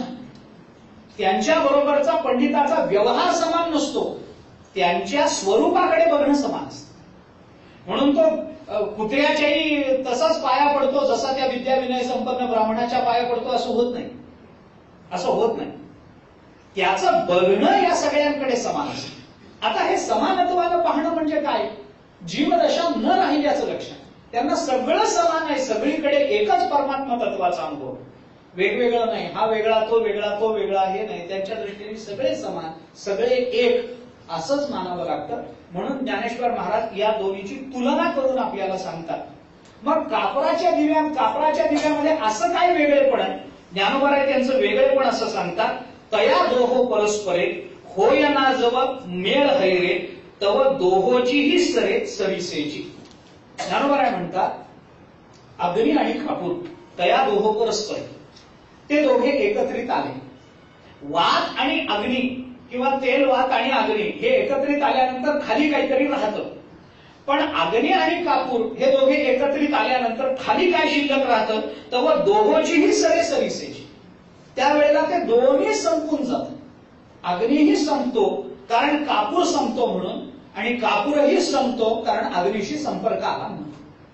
अग्नीच्या संपर्कात कापराची निवृत्ती आणि कापूर संपला म्हणून अग्नीची निवृत्ती, कारण जाळायला काही उरलं नाही. त्याला जाळायला काहीच उरलं नाही म्हणजे दृश्य पदार्थच उरला नाही तर दृष्टा कसा शिल्लक राहील हे सांगायचं. आणि कापूर का संपतो? अग्नीचा संपर्क आला म्हणून. तसा हा दृष्टा का संपला? सद्गुरूंचा संबंध आला म्हणून. त्यांचा संबंध आल्यामुळे याच्या ठिकाणी कोणती जीवदशाच शिल्लक राहिली. जीवदशा राहिली नाही, तो परब्रह्मरूप झाला. त्यामुळे आता त्याला दृश्य पदार्थ काही राहिलं नाही, कारण परब्रह्म झाला म्हणजे तोच जगद रूपाला नटला. आता दुसरं कोणी नाहीये. आता मीच मी एकला. ज्ञानोबरायांच्या भाषेत बोलायचं झालं आता मीच आहे. मी वासुदेव तत्वता कळो येईल विचारिता. आता माझ्याशिवाय या जगतामध्ये दुसरं काही नाही. पण माझ्याशिवाय दुसरं काही नाही असं म्हणताना जो मी आहे तोही तो संपून जातो.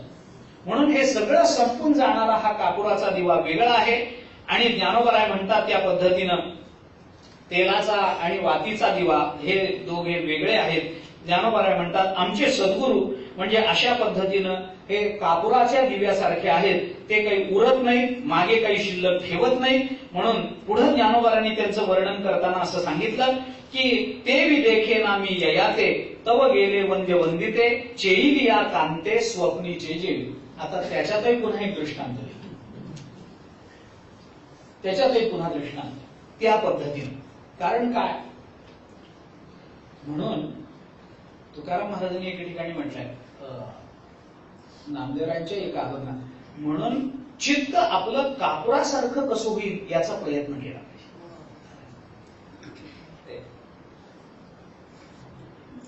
असं सांगतात. हे मी अनादराने बोलतोय असं समजू नका, पण आमचे एक काका असं सांगत असत कीर्तनामध्ये, पाठामध्ये, की श्रोते 3 प्रकारचे असतात. म्हणून मी म्हटलं मी अनादरानं बोलत नाहीये, हे तुम्ही ओढून घेऊ नका, कृपा करून. ते काय सांगत असत ते मी सांगतो. श्रोते 3 प्रकारचे असतात. काही शेणासारखे असतात, काही गोवरीसारखे असतात आणि काही कापुरासारखे असतात. शेणामध्ये जर काडी टाकली तर शेणाचं सामर्थ्य असं असतं की ते काडीलाच विझवून टाकतं. तसं काही श्रोते अशी असतात की वक्त्याला संपवतात पण स्वतः बदलत नाही. असं ते सांगत असतात की सांगणारा वक्ता त्याची 2-4 आयुष्य संपून जातात पण ह्यांच्यात बदल होत नाही. धृतराष्ट्र सांगणारा तसा चांगला आहे संजय, पण नाही, त्या बदलायची इच्छाच नाही, बदल संभवतच नाहीये. ते गेलं, ते ज्ञानोबराय म्हणतात ते सगळं सांडी विखुरीच गेलं, ते शिल्लक राहिलंच नाही.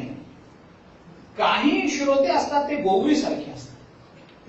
त्या शेणाची वाळलेली गोवरी जी असते तिला जर काडी लावली, पेटवलंय तर पेटते, पेटत नाही असं नाही, पण फार फुंकावं लागतं, अति फुंकावं लागतं. मग ती पेटते, पण पेटण्याच्या आधी धूर फार करते.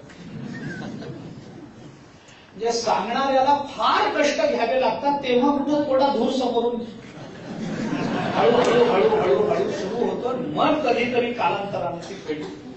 आणि काही श्रोते ते कापुरासारखे असतात, काडी जवळ न्यायचाच अवकाश असतो. एकदम असे पेटतात आणि खाली काही शिल्लक ठेवत नाही. अरे आमचे काका सांगत असत,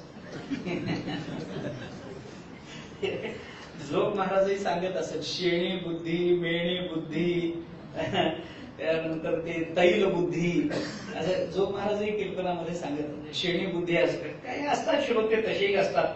आमचं भाग्य असं आहे की आम्हाला अनेक ठिकाणी अनेक या सगळ्या पद्धतीचे श्रोते भेटतात, त्यामुळे त्यांचंही दर्शन घडतं, घडत नाही असं त्यांचंही दर्शन.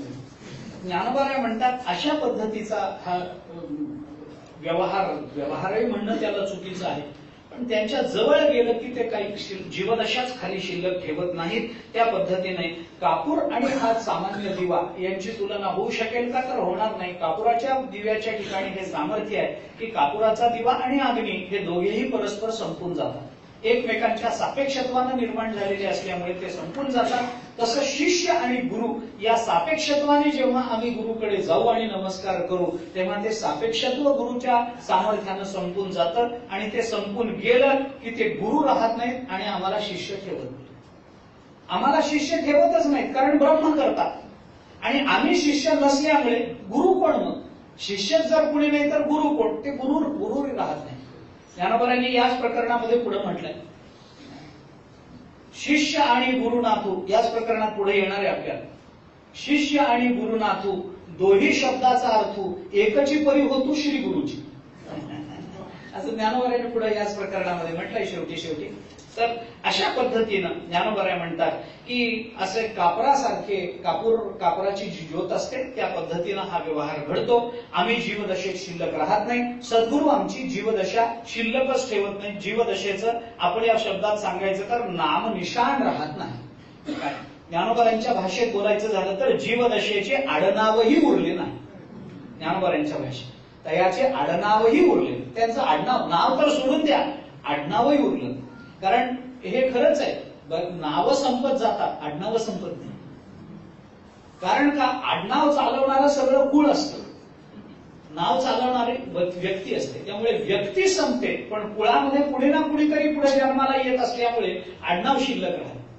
तसं आमचं आडनाव अज्ञान आहे.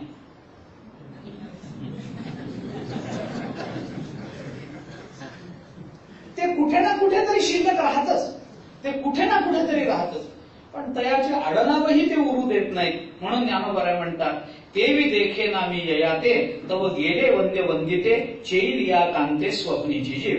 आता ज्ञानोबा याच्याकरता आणखीन एक दृष्टांत देतात. श्रीगुरूंना पाहिल्यानंतर वंदन करणारा मी आणि वंद्य असणारे श्रीगुरु हे दोघेही संपून जातात, ज्याप्रमाणे कापूर आणि अग्नी हे संपून जातात त्या पद्धतीने. त्याला दृष्टांत देताना त्यांनी असं सांगितलंय की ज्याप्रमाणे जाग झाल्यानंतर स्वप्नातले स्त्री पुरुष नष्ट होतात, चैलिया कांते स्वप्नीचे जीव. आता याच्यात या अर्ध्या चरणाचा अन्वय लावताना गमतीचा आहे. स्वप्नीचे हे देहदीदीपन न्यायानं लावावं लागतं. वास्तविक दृष्टांताचा खुलासा करू नये पण करतो. इथं कांत शब्द जो वापरला ना तो ज्याचं लग्न झालंय तो अशा अर्थाने वापरला नाही. एखादा ब्रह्मचारी माणूस आहे, ब्रह्मचारी आहे, तो झोपला आणि त्याला स्वप्न पडलं की आपलं लग्न झालंय, आपलं लग्न झालं. आता लग्न झालं म्हणल्यानंतर लग्नामध्ये आपलं लग्न झालं हे त्याला स्वप्नात दिसलं, त्यामुळे त्याची बायको आली. त्याची बायको दिसल्यामुळे स्वप्नात हा कांत झाला. हा खरा कांत नाहीये, हा स्वप्नात कांत झाला. पती झाला तो स्वप्नात झाला, खरा पती झाला नाही. पण जाग झाल्यावर तरी ते कांत पण फिटावं एवढीच अपेक्षा. ज्ञानोबा ते जुने हरदासी कीर्तनकार एक कथा सांगत असत की ते एक असा फकीर वैरागी होता, त्याला कोणीतरी एक आपला मुलगा घेऊन टाकला होता. त्या लहान मुलाला घेऊन तो वैरागी फिरायचा.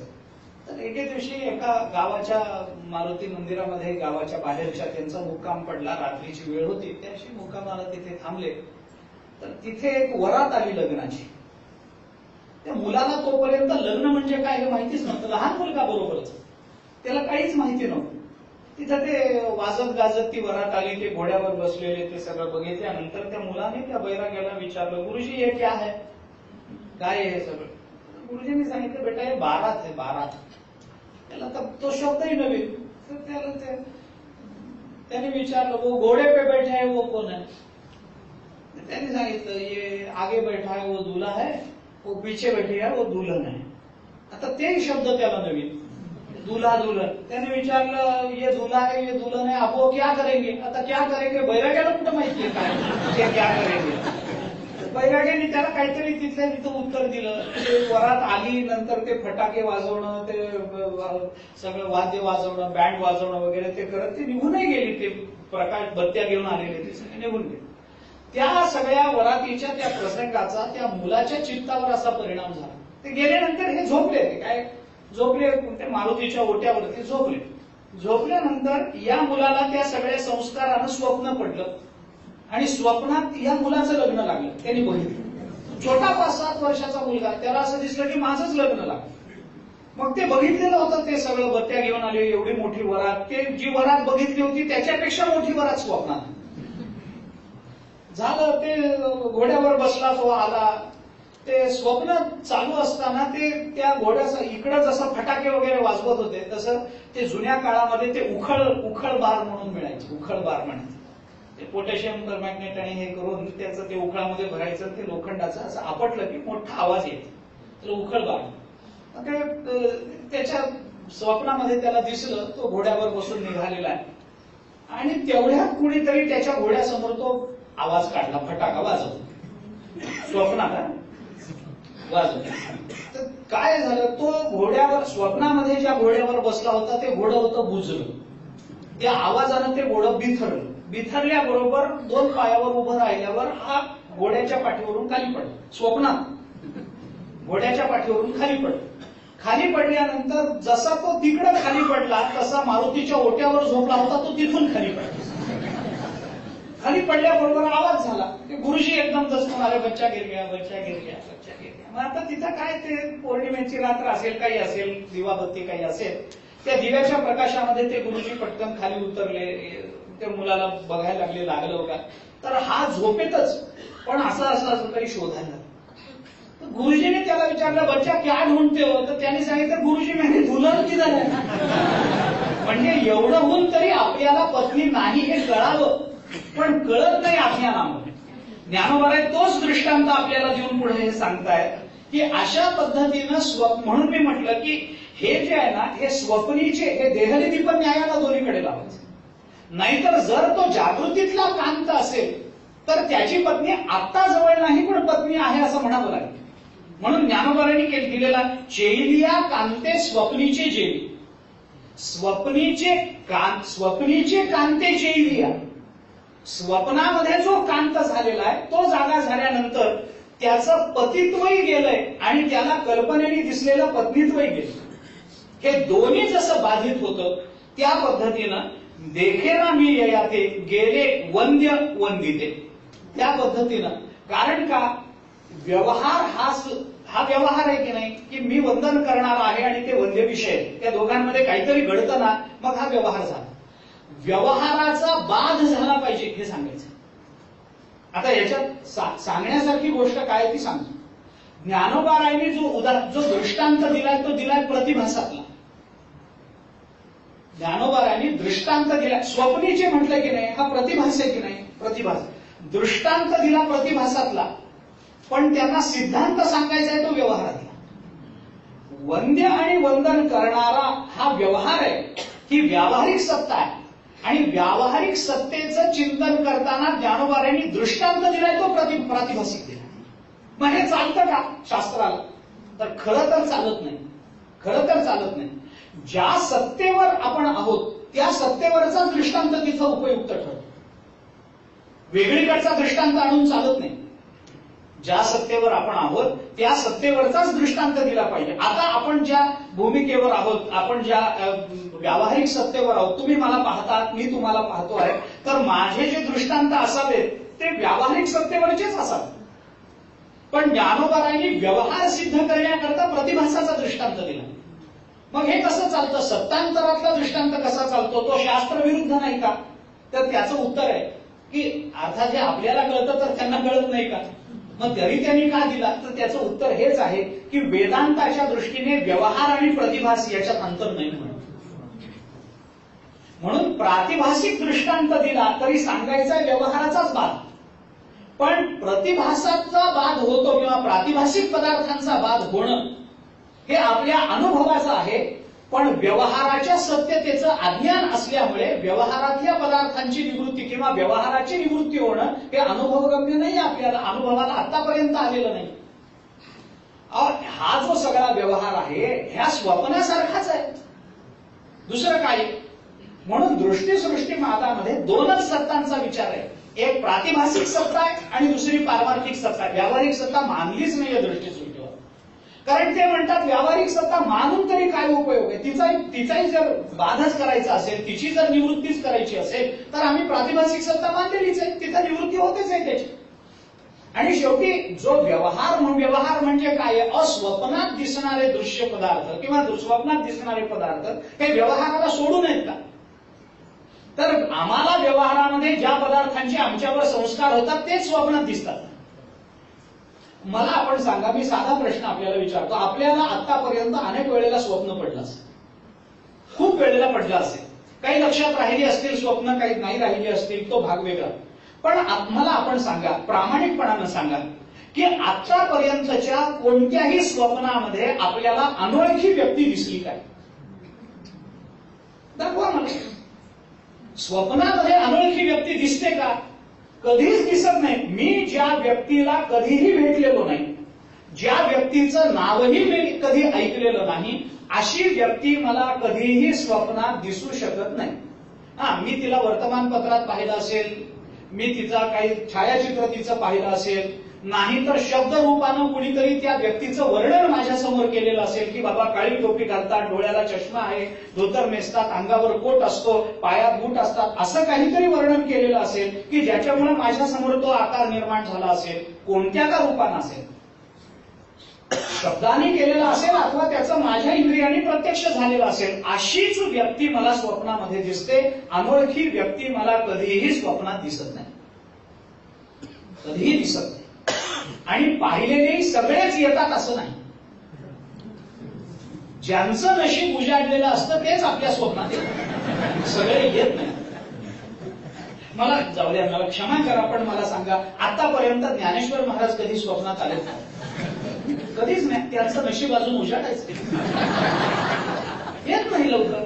ज्ञानोबा कधी स्वप्नात येत नाही, पांडुरंग स्वप्नात येत नाही. आमची स्वप्न एवढीच आहेत, कुणीतरी मारायला आलं, नाहीतर आमच्या घराला आग लागली, नाहीतर आमची गाडी चुकली, नाहीतर आम्ही परीक्षेत नापास झालो. याच्या पलीकडे आमची स्वप्न पोचतच नाहीत, कारण संस्कारच ते चित्तात. म्हणून आपण विचार करा की प्रातिभासिक आणि व्यावहारिक तिन्ही सत्ता, पण जगद्गुरु शंकराचार्य व्यावहारिक सत्ता स्वतंत्र मानण्याचा आग्रह धरला. का धरला त्याचं कारण आहे, जरी प्रतिभास आणि व्यवहार यांच्यामध्ये स्वरूपानं सत्तांतर नसलं तरी सुद्धा व्यावहारिक सत्ता स्वतंत्र माना, कारण स्वप्नामध्ये पुण्यकर्म करून पुण्य लाभत नसतं, त्याच्याने अंतःकरण शुद्ध होत नसतं. तुम्हाला अंतःकरण शुद्ध करण्याकरता व्यवहारच शुद्ध करावा लागेल, याच्याकरता व्यावहारिक सत्ता स्वतंत्र माना, हा आचार्यांचा उपदेश. कारण अंतःकरण शुद्धी झाल्याशिवाय ब्रह्मज्ञान नाही ना. ज्या ज्ञान प्रक्रियेतून आपण पुढे जाणार आहोत, जीवदशेतून आपण ब्रह्मस्वरूपाला प्राप्त होणार आहोत, तिथं अंतःकरण शुद्धी द्वारा ब्रह्मज्ञान आहे ना. मग अंतःकरण शुद्धी स्वप्नामध्ये दान करून कसं अंतःकरण शुद्ध होईल, स्वप्नामध्ये अभ्यास करून माझं अंतःकरण कसं शुद्ध होईल, स्वप्नामध्ये तीर्थयात्रा करून कसं माझं अंतःकरण शुद्ध होईल. ज्ञानोबांनी हे स्पष्ट म्हटलंय की एखादा मनुष्य झोपला आणि स्वप्नामध्ये तो गेला आळंदीला, तर स्वप्नामध्ये आळंदीला गेल्याचं त्याला पुण्य जागा झाल्यानंतर मिळेल का? मिळणार का? स्वप्न माझी असता प्रवास होय? ज्ञानोबा आश्चर्यानं विचारतात. स्वप्नवनी जागृती येता काय पाय दुखती पण दुसुता, का स्वप्न माझी असता प्रवास होय? ज्ञानोबा यांचं काय पाय दुखतात का? बाबा स्वप्नामध्ये त्याला दिसलं की आपण इथून चालत पंढरपूरला गेलो, जागा झाल्यानंतर फार पाय दुखतात हो, पंढरपूरून आलो मी, असं कोणी म्हणतं का? म्हणत नाही. म्हणजे त्याचं काहीच नाही, आम्हाला काहीच नाही. पण व्यवहारामध्ये जर मनुष्य पंढरपूरला गेला, आळंदीला गेला, माऊलींचं दर्शन घेतलं तर ते पुण्यकर्म होईल की नाही? होईल. याच्याकरता व्यावहारिक सत्ता स्वतंत्र मानायचं. स्वरूपाच्या दृष्टीने विचार केला तर प्रातिभासिक सत्ता आणि व्यावहारिक सत्तेत अंतर नाही. का अंतर नाहीये? नश्वरत्व समान आहे म्हणून. जसा प्रतिभास निवृत्त होतो तसा व्यवहारही निवृत्त होतो की नाही? अहो मला सांगा, दोरीवरचा साप दोरीच्या ज्ञानानं निवृत्त होईल की नाही? बाद होईल की नाही त्या सापाचा? की हा साप नाही बाबा, ही दोरी आहे. कळलं की नाही? अधिष्ठानाच्या ज्ञानानं अध्यस्त पदार्थाची निवृत्ती होईल की नाही? होईल. दोरीच्या ज्ञानानं, दोरीच्या सत्य ज्ञानानं आम्हाला अध्यस्त असणाऱ्या सर्पाची निवृत्ती करता येते, होते. सर्प खरा का खोटा? खोटा. का खोटा? कारण दोरीच्या ज्ञानानं निवृत्त झाला म्हणून. दोरीच्या ज्ञानानं निवृत्त होतो म्हणून जर सर्प खोटा असेल तर ब्रह्मज्ञानानं व्यवहार निवृत्त होतो, मग व्यवहार का खरा मानायचा? जसा साप, काही आम्ही दिवा नेला, कंदील नेला तिथे आणि अरे साप नाहीये बाबा, दोरी आहे, कळलं आम्हाला. सापाची निवृत्ती झाली. अध्यस्त पदार्थ की निवृत्ती अधिष्ठान रूप होवे है, वृत्ती प्रभाकरात. अध्यस्त पदार्थाची निवृत्ती अधिष्ठान रूप असते.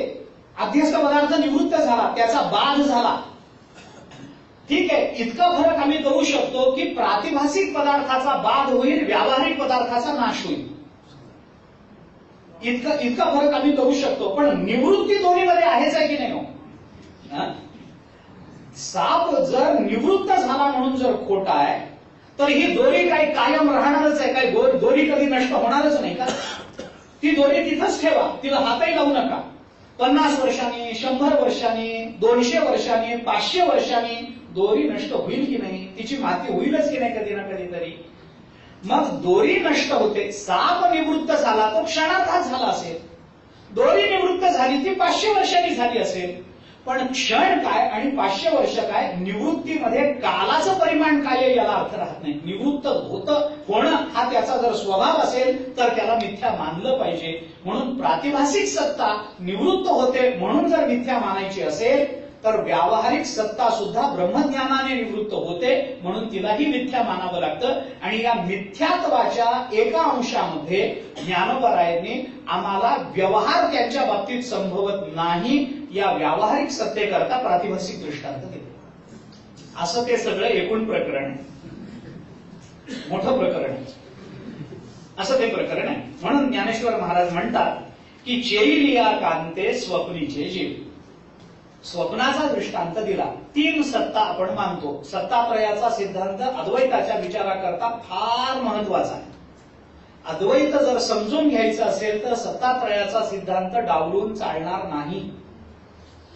तरच ते अद्वैताचा म्हणजे अर्थात शब्दबोध होतो. अनुभव ज्याचा त्याच्या अधिकारानुसार आहे. मी त्याच्याबद्दल काही बोलू शकत नाही. अनादर करण्याचं काही कोणाचं कारण नाही. कारण शब्दबोधापेक्षा सुद्धा तो अनुभवजन्यच हे सगळं असल्यामुळे, परमार्थ हा सगळाच अनुभवजन्य असल्यामुळे ज्ञानेश्वर महाराज म्हणतात तो जो तिथला अनुभव आहे, पुढे ज्ञानोबरायांनी म्हटलंच आहे की तो शब्दानं सांगता येण्यासारखा नाही. पुढे आहेच आहे आपल्याला. म्हणून ज्ञानेश्वर महाराज म्हणतात पुढच्याच ओवीमध्ये ज्ञानोबरायांनी चिंतन केलंय. किंबहुना या भाखा अद्वैताचा जेथे उपखा फेडोनिया स्वसखा श्री गुरु वंदिला. आता ज्ञानोबराय थोडं ते आपल्या पातळीवर आणतात. थोडी भूमिका ज्ञानोबराय बदलतात. कारण वंद्य वंदिते हा जर संबंध संपला असेल, हा जर भेद संपला असेल तर मग आता त्यांना वंदन केलं हे कसं केलं? वंदन करणाराच कोणी शिल्लक राहिला नाही तर ते वंद्य विषय होतील कसे? ते जर वंद्य विषय होणार नाही तर मी वंदन करणारा वंदिता असं होईल कसं? होणार नाही ना. मग ज्ञानोबराय त्याला थोडं वेगळं करतात. काय ज्ञानोबरायांचं बोलणं आहे आपण ऐका. ज्ञानोबराय म्हणतात किंबहुना या भाखा. भाखा भाषा, क्षचा ख होतो काही ठिकाणी. विशेषतः जेव्हा यजुर्वेदाचं जे चिंतन आहे, यजुर्वेदाची म्हणण्याची जी पद्धत आहे, यजुर्वेदात यजुर्वेद श मानत नाही, षटकोनातला श मानत नाही. ते ख म्हणतात. शचा ख होतो त्याचा. शचा ख होतो. आणि ज्ञानोबराय त्याच परंपरेतून आले. कारण ते माध्यंजन यजुर्वेदी आहे. त्यामुळे भजिजो आदिपुरुषी असं असू नये, आदिपुरुखी असंच होतं त्यांच्याकडे. शचं खच होत. तुम्ही पहा, एखादा ऋग्वेदी सहस्त्र शीर्षा पुरुषः सहस्त्राक्ष सहस्त्रपाद असं जर म्हणत असेल, तर यजुर्वेदी तसं म्हणत नाही. सहस्त्र शीर्षा पुरुषा सहस्त्राक्ष सहस्त्रपाद असंच म्हणतो. तो खच म्हणतो, श म्हणतच नाही. तर भाखा असं जरी असलेलं, कारण भाग हा शब्द पुन्हा आपल्याला वेगळीकडे नाही, म्हणून हा खुलासा मी करतो. आणा भाखा म्हणतो ना आपण, भाग भाख, क आणि खचा अभेद असतो. काही शब्दाच्या अभेदाचा विचार केलाय पाणिनी महाभाष्यामध्ये. डलयोर अभेद हा असं सूत्रच. ड आणि ल याचा अभेद असतो. ड ल ळ चा अभेद असतो. काही ठिकाणी ळ म्हणतात, काही ठिकाणी ल म्हणतात, काही ठिकाणी ड म्हणतात, काही ठिकाणी ळ म्हणतात. ड आणि ळ चा अभेद असतो. ड आणि ल चा अभेद असतो. आपण आपल्याला माहिती असेल, थोडस जळगाव प्रांताच्या विदर्भाच्या बाजूला आपण पुढे गेलो की नाही, तिथं ड आणि ळ याचा अभेदच असतो. हे तिथे धुळ्यात राहणारे जे लोक आहेत की नाही, धुळे गावामध्ये, ते धुळ्याला धुळेच म्हणतात, धुळ म्हणतच नाही. जळगावला जळगावच म्हणतात, ते जळगाव म्हणत नाही. केळीच्या बागेला केळीची बागच म्हणतात. ते ड आणि ळचा अभेद असतो. म्हणजे पाणिनीचं सूत्र आहे, डलयोर अभेद हा असं सूत्रच. तसं असे काही अभेदाच्या अक्षरांच्या अभेदाची सूत्र आहे. तर त्याच्यामध्ये श आणि ख चा अभेद आहे. म्हणून जरी ऋग्वेदी यजुर्वेदी यांच्या म्हणण्यात पद्धतीत फरक असेल म्हणण्याच्या, तरी सुद्धा त्यांना म्हणायचं असतं ते श. म्हणून ज्ञानोबराय म्हणतात, किंबहुना या भाखा भाषा, या भाषेमध्ये द्वैताचा जेथ उपखा, उपखा म्हणजे श्रम, जिथं द्वैताचे श्रम आहे. कारण भाषा आली की द्वैतात, भाषा आली की द्वैतात. जिथं भाषा नाही तिथं द्वैत नाही. आचार्यांचं वर्णन केलं एके ठिकाणी, अहो वटतरोर मूले वृद्धा शिष्या गुरुर्युवा गुरोस्तु मौनम व्याख्यानम शिष्यास्तु चिन्ह संशय असं म्हटलंय. आचार्यांच्या बाबतीत लावलं जातात. नावात श्लोकात कुठे आचार्यांचं वर्णन आहे असं नाही, पण हे वर्णन आचार्यांकडे लावलं जातं. एका वटवृक्षाच्या खाली एक फार मोठं आश्चर्य बघितलं की जिथं सगळे शिष्य सगळे वृद्ध आहेत आणि गुरु तरुणाबाण जवान आहे. बरं, त्यांच्यामध्ये काय शिकणं चालू आहे? काय नाही, गुरुस्तु मौनम व्याख्यान, गुरु मौन राहून व्याख्यान करतात आणि शिष्याच्या अंतःकरणातले सगळे संशय निरस्त होतात. कारण भाषा आली की द्वैत आलो. संशय निराकरण व्हायचं असेल तर अद्वैतानंच होणार आहे ना ते. मग तिथं भाषा चालत नाही. भाषा आली म्हणून ज्ञानोबारायांनी पुढे 5वं प्रकरण जे अनुभवामृतात, तिथं सच्चित आनंद या पदाचा विचार करताना हेच सगळं चिंतन मांडलं. ज्ञानोबारायांनी हेच चिंतन मांडलं की तिथं काहीच बोलता येत नाही, काहीच बोलता येत नाही. सद्गुरूंच्या संबंधानं कोणताच शब्द, कोणतीच भाषा उच्चारता येत नाही. आचार्यांनीच विवेक चूडामणीमध्ये म्हटलंय ना, वाघ वैखरी शब्द झरी शास्त्र व्याख्यान कौशल. पण त्याचा उपयोग कुठे होतो? पांडित्यामध्ये होतो, मोक्षाकरता होत नाही. आचार्यांनी म्हटलं पांडित्याकरता त्याचा उपयोग होईल, मोक्षाकरता भाषेचा उपयोग होणार नाही, शब्दाचा उपयोग होणार नाही. कारण शब्द हा जडाचं प्रकाशन करतो, शब्द हा चेतनाचं प्रकाशन करू शकतो. पुढच्याच प्रकरणात येणार आहे आपल्याला, तिसऱ्या प्रकरणातच येणार. बाप उपयोगी वस्तू शब्दू स्मरणदानी प्रसिद्धू अमृताचा विषदू आलिसान होते. तिसऱ्या प्रकरणाचा प्रारंभच आहे ज्ञानोबारायांनी केला. म्हणजे शब्द हा अमूर्ताचं प्रकाशन करू शकत नाही, अमूर्ताला स्पष्ट करू शकत नाही. म्हणून ज्ञानोबाराय म्हणतात की अशा पद्धतीनं जर यांचं वर्णन करण्याचा प्रयत्न केला भाषेमध्ये, तर तिथं फक्त द्वैताचे श्रम होतात. फेडोनिया स्वसखा श्री गुरु वंदिला. ज्ञानोबाराय म्हणतात, आता इथं अजून एक थोडासा विचाराला वाव आहे. तो आता सगळंच सांगून होईल का नाही मला माहिती नाही, पण मी बोलतो थोडं. द्वैताचा श्रम होतो शब्दामध्ये. शब्द कुठपर्यंत मदत करतात वर्णनाला. म्हणून संतांचं वर्णन करताना तुकोबारांनी स्पष्ट शब्दामध्ये निर्देश केले, संतांचा महिमा तो बहुदुर्गम, शाब्दिकाचे काम नाही येते. शाब्दिकाचं कामच नाहीये संतांचा महिमा सांगणे. कारण आपण काय बोलू त्यांच्यासमोर, त्यांच्यासमोर आपण काय बोलू, त्यांचं कोणतं स्वरूप आपण शब्दाने सांगतायत. काही गोष्टी या अनुभवजन्यच असतात आणि काही गोष्टी शब्दजन्य असतात. मला एखादा पत्ता विचारायचा आहे, अमुक अमुक घर कुठे आहे, तर तुम्ही मला असं सांगू शकता की नाही की असं सरळ जा, उजव्या हाताला वळण येईल तिथं वळा, मग डाव्या हाताला वळा, मग तिथं अमुक अमुक रंगाची एक इमारत दिसेल, त्या इमारतीच्या मागे वळसा घालून जा, तिच्या पुढे तुम्हाला ते काहीतरी तुम्ही सांगाल की नाही मला. तर हे कळून घेतल्यानंतर मी त्या मार्गाने गेलो तर मी इच्छित स्थळी पोचेल की नाही, पोचेल. परंतु आता हे झालं एक शब्दजन्य असं ज्ञान. आता काही ज्ञान असतात ती अनुभवजन्य असतात, तिथे शब्द उपयोगाला येत नाही. उदाहरण सांगायचं झालं तर मागे आपण बोललो गोड ही चव आहे. आपण मला शब्दातून सांगा गोड म्हणजे कसं लागतं, ती सांगा गोड म्हणजे काय असतं. मी एक 8:30 पर्यंत बसतोय, आपण सांगा मला की गोड म्हणजे काय, गोड कशाला म्हणतात सांगा. काही सांगता येणार नाही, काही सांगता येणार. मग काय करावं लागेल, काही नाही, माझ्या हातावर साखर ठेवा, मला खायला भाग पाडा आणि सांगा की याला गोड म्हणतात. कारण गोडी हा अनुभवजन्य विषय, तो आम्हाला शब्दातून कळणार नाही, शब्दातून कळणार नाही. चोखोबारांचा एक अभंग आहे, त्यांनी तर त्याच्या पुढे जाऊन सांगितलं. चोखोबारांनी असं म्हटलंय, मुकया साखर चाखाया दिली. साखर चाखायला दिली पण कुणाला, मुक्या माणसाला चाखायला दिली. आता तो कसं सांगेल पहा, ते कसं सांगणे कसं ब्रह्मवर्ण. चोखोबारांचं वर्ण. नारद महर्षींनी सुद्धा भक्तिसूत्र मुकास्वादनवत असं म्हटलंच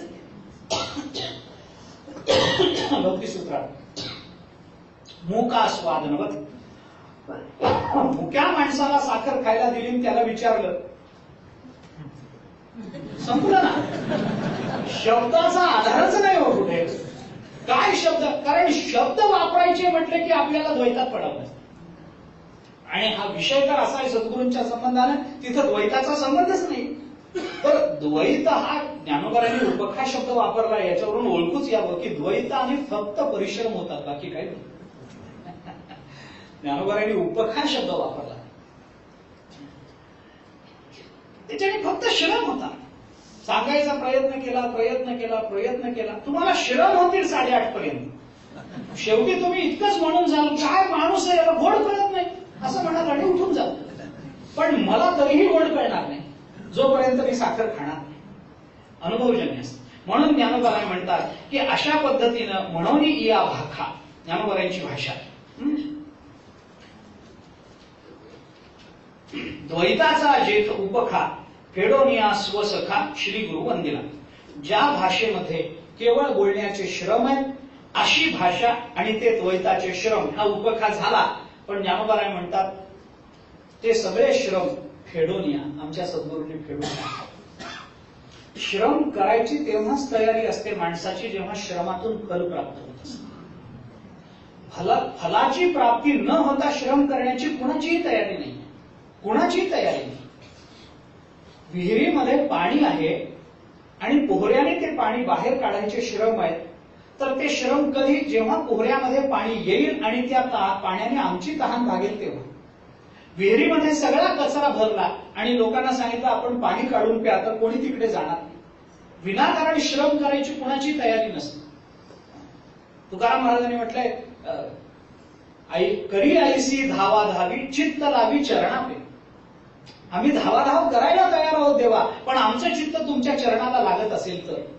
नाहीतर विनाकारण श्रम करण्याचं काय कारण आहे. वांस प्रयत्न कुणी करावे, ज्याला फलाची प्राप्ती नाही असं त्याला करण्याचं काय कारण आहे. काही त्याला आवश्यकता नसते. म्हणून ज्ञानेश्वर महाराज म्हणतात ते फेडोनिया, द्वैताचा जेथ उपखा फेडोनिया स्वसखा श्री गुरु वंदिला. आणि माझा जो सखा जे सद्गुरु, त्यांना मी अभेदानं वंदन करतो आहे. आता हे अभेदानं वंदन म्हणजे काय आहे ते जरा गमतीचं वर्णन आहे, ते थोडं वेगळं आहे. अभेदानं वंदन करणं म्हणजे काय, ते काय आहे, त्या ह्याच्यामध्ये प्रत्येकाने, मीमांसक हे भेदाभेदवादी आहेत, सांख्य हे अभेदच मानतात, नैयायिक हे भेदच मानतात. कारण त्यांना सगळे अणू वेगवेगळे मानल्याशिवाय गत्यंतर नाहीये. त्यांच्यात जर अणूंमध्ये अभेद मानला तर त्यांच्या दृष्टीने जगत निर्मिती होणारच नाही. सांख्यांच्या दृष्टीने ते अभेदाचाच मार्ग मानतात, पुरुष प्रकृती एक रूप मानतात ते. मीमांसक जे आहेत ते काही ठिकाणी भेद मानतात, काही ठिकाणी, कारण वेद सगळा कर्मपरच बोलत असेल तर त्यांना दोन्ही मानावं लागेल, दोन्ही मानावं लागेल. म्हणजे मीमांसकाच्या दृष्टीने भेद अभेद दोन्ही सत्य आहे. सांख्यांच्या दृष्टीने फक्त अभेदच सत्य आहे. मीमांसका त्या नैयायिकांच्या दृष्टीने सगळा भेदच शक्य आहे. पण आपला जो उत्तर मीमांसेचा आणि त्यातही ज्ञानेश्वर महाराजांच्या आणि या संत वाङ्मयाचा विचार जर आपण केला तर तिथं भेद कल्पित मानला आणि अभेद वास्तव मानला, म्हणजे सगळी संगती लागते, म्हणजे सगळी संगती लागते. काय आहे त्या मधुसूदन सरस्वतींनी या सगळ्याचं चिंतन करताना फार गोड शब्द वापरले. आपण पहा, भक्तिरसानातच आलं, पारमार्थिकम अद्वैतम, परमार्थाच्या दृष्टीने अद्वैतच खरंय. द्वैतम भजन हेतवे, भजन करण्याकरता द्वैत स्वीकारलं पाहिजे. पारमार्थिकम अद्वैतम द्वैतम भजन हेतवे यादृशी यदि भक्ती स्यात्, अशी जर भक्ती करता आली, जी ज्ञानोबा म्हणतात मी वंदन केलं श्री गुरुंना म्हणून, ज्या अभेदाच्या भूमिकेमध्ये जाऊन अशी जर भक्ती करता आली, म्हणजे काय, विचारानं अभेद आणि कृतीनं भेद, अशी जर भक्ती करता आली, अशी जर भक्ती घडली, तादृशी यदि भक्ती स्यात्, तर ती भक्ती कशी असेल, सातू मुक्ती शताधिकार, मुक्तीपेक्षा मोक्षापेक्षा 100 पटीने ही भक्ती चांगली आहे. कोणती, पारमार्थिकम अद्वैतम द्वैतम भजन हेतवे, भजनाकरता म्हणून स्वीकारलेलं कल्पिलेलं द्वैत. म्हणून पुढे म्हटलंय, द्वैतम मोहाय बोधात प्राप्त जाते बोधे मनीषया. द्वैतम मोहाय, कधी, बोधात प्राप्त. द्वैत आम्हाला मोहात पाडतं, कधी पाडतं, बोधात प्राप्त. बोध म्हणजे ज्ञान, ज्ञान प्राप्त पूर्वी, ज्ञानाच्या पूर्वी आम्हाला द्वैत मोहात पाडतं.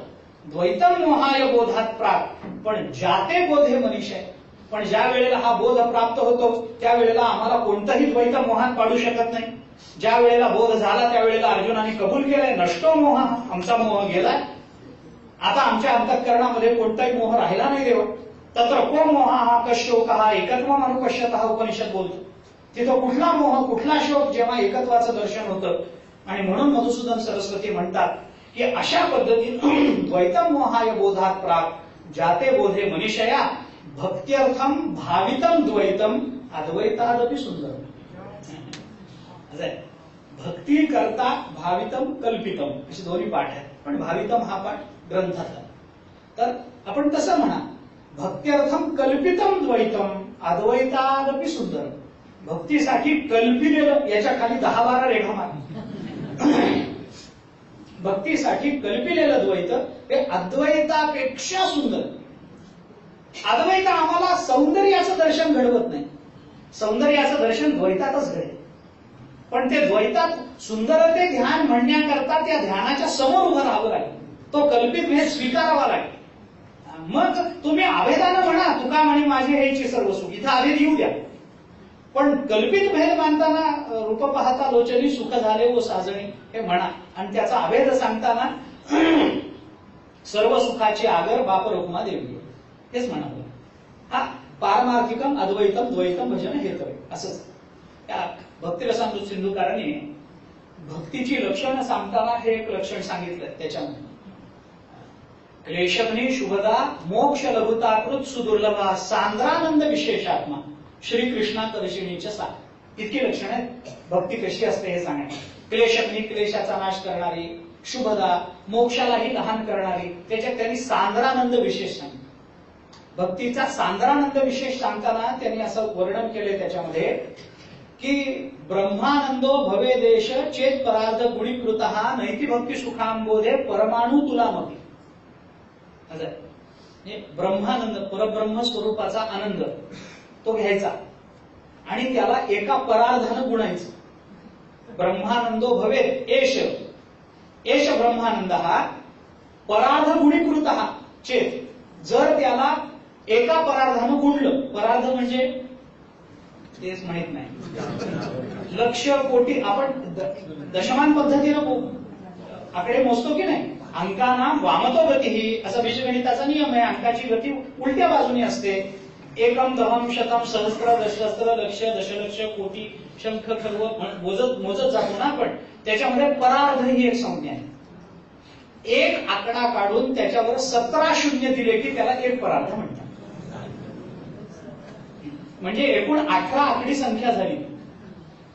एका आकड्यावर 17 शून्य दिली की एक परार्ध होतो. तर ब्रह्मज्ञानानं होणारा जो ब्रह्मानंद आहे त्याला एवढ्या एका परार्धाने गुणायचं. मग तो ब्रह्मानंद किती मोठा होईल ते बघा तुम्ही घरी जाऊन, कागदावर मांडा, मला ते सांगत बसायला वेळ नाही. तर ब्रह्मानंदाला एका परार्धानं गुणल्यानंतर ब्रह्मानंद जेवढा व्यापक होईल, जेवढा विस्तारला जाईल, ते म्हणतात भक्तीच्या आनंदापुढे तो परमाणू एवढा सुद्धा नसतो. नाही ती भक्ती सुखांबोधे परमाणू तुलामपी. परमाणू एवढा सुद्धा तुलनेनं राहत नाही, इतका भक्तीचा आनंद मोठा आहे. पण कोणती भक्ती?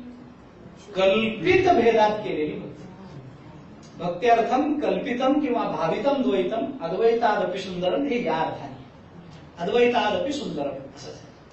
ती भक्ती आनंद देतेच, असतं एकच, कल्पनेने वेगळं करावं लागतं. आपण म्हणतो ना गुळाचा गणपती, गुळाचा नैवेद्य, हे काय आहे? ते जुन्या घरामध्ये लग्न व्हायचे ना तेव्हा 10-10 दिवस व्हायचे. तर ते आता सगळे पाहुणे घरीच, तेव्हा मंगल कार्यालय ही व्यवस्थाच नव्हती. घरासमोर मंडप टाकायचा, सगळे आजूबाजूचे लोक आपलेच, गल्ली सगळी आपली. कुणाच्याही घरात कोणी राहावं, कुठेही जावं, कुठेही पाणी प्यावं, भूक लागली म्हणून सांगावं, इतके मोकळे संबंध होते. ते घरामध्ये गर्दी झाली, लग्नाचा दिवस उजाडला, त्यांनी सांगितलं आपल्याला मंगल पूजा करावी लागणार आहे, तर ताट तयार करा. त्यांनी सगळं ताट तयार केलं. ते गुरुजी आले, त्यांनी सांगितलं आता सुपारी मांडायची आहे. सुपारी कुठे आहे? तर एका त्यांनी, अरे सुपारी नाही ताटामध्ये. मग घेऊन ये. आता एवढ्या मोठ्या घरामध्ये सुपारी घेऊन यायला गेलेला परत येईल याची शाश्वती नसते. कारण काम करणाऱ्या माणसाला सगळेच गाठतात, त्याला शोधावं लागत नाही, तो दिसतोच काम करणार. सगळ्यांचंच लक्ष असतं. सुपारी आण म्हणून त्याला पाठवलं, त्याला तिकडूनच कुणीतरी बाजारात पाठवलं, पूजा अडेल ना. मग बराच वेळ तो आला नाही म्हणल्यानंतर ते गुरुजी हुशार होते. त्यांनी काय केलं, त्या गणपतीच्या नैवेद्याकरता जे गुळ खोबरं ठेवलेलं होतं, त्या गुळाला थोडंसं कुस्करून त्याच्यात पाणी टाकून मऊ असा त्याचा गोळा केला, त्याला गणपतीचा आकार देऊन बसवलं, करा पूजा. मग त्याची पूजा झाली. आता त्या पंचोपचार जरी पूजा असली तरी नैवेद्य दाखवायला गुळ तिकडे गेला, आता नुसतं खोबरं राहिलं, गोडाचा नैवेद्य दाखवला पाहिजे. मग आता गुळ आणा, गेलेला पुन्हा येत नाही. मग नुसत्या खोबऱ्याचा कसा नैवेद्य दाखवायचा? म्हणून त्या गुरुजींनी काय केलं, काय आणलं आता, का नाही तुम्ही पाणी पिलो? अहो गुळ नाही. त्यांनी त्या गणपतीच्या पोटाला असा चिमटा काढला, थोडासा गुळ काढला, त्या फिरवा पाणी, चला पाणी फिरव. आता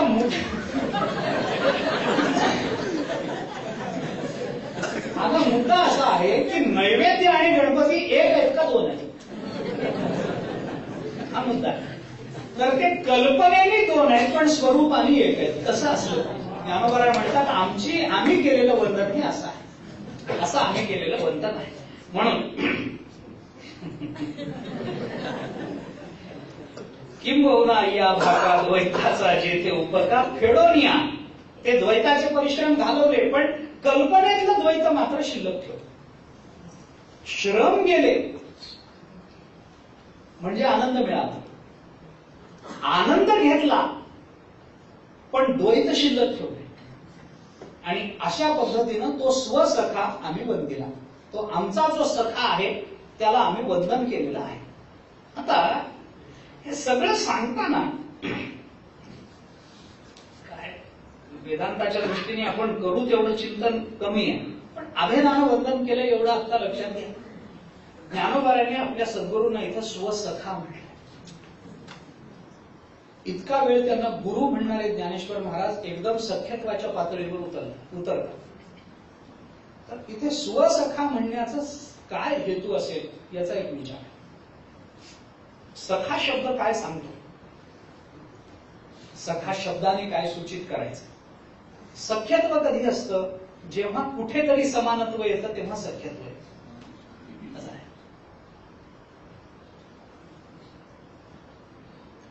मृगामृगैः संगमम् अनुव्रजन्ति गावश्च गोभिः स्तुरंगा स्तुरंगैः मूर्खश्च मूर्खे सुधिया सुधिभिः समानशीले व्यसनेषु सख्यम.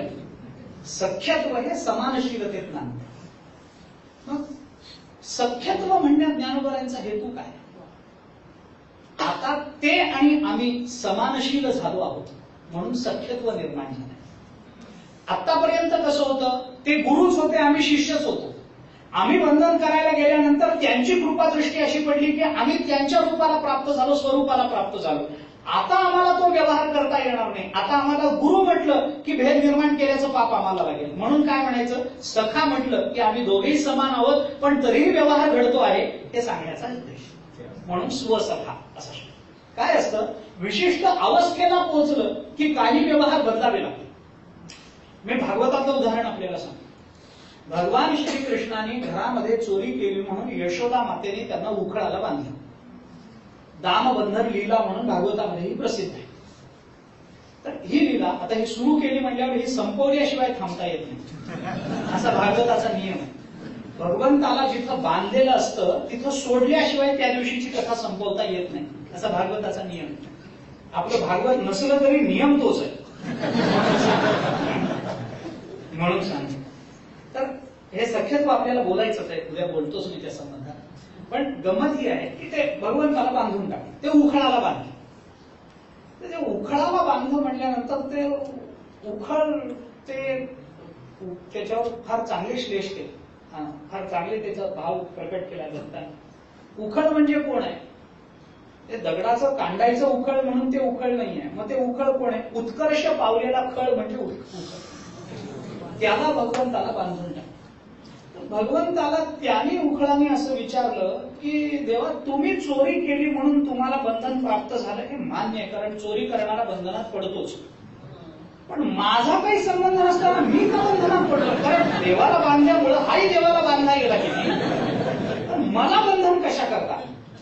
भगवंताने त्याला सांगितलं कानवाने, बाबा असं आहे, मी चोरी केली हे बरोबर आहे, पण ते चोरी मी ज्या शिंक्यातून लोणी चोरलं ते शिंक होतं वर, मला तिथपर्यंत पोचता येत नव्हतं. मी लहान आहे, माझे हात पोचत नव्हते. मग मी काय केलं, मी तुझ्यावर चढलो, मी उखळावर चढलो आणि ते लोणी चोरलं. म्हणजे लोणी चोरायला तू मला मदत केलीस म्हणून चोर जेवढा दोषी असतो तेवढा चोराला मदत करणारही तेवढाच दोषी असतो, म्हणून तूही बंधनात पडला.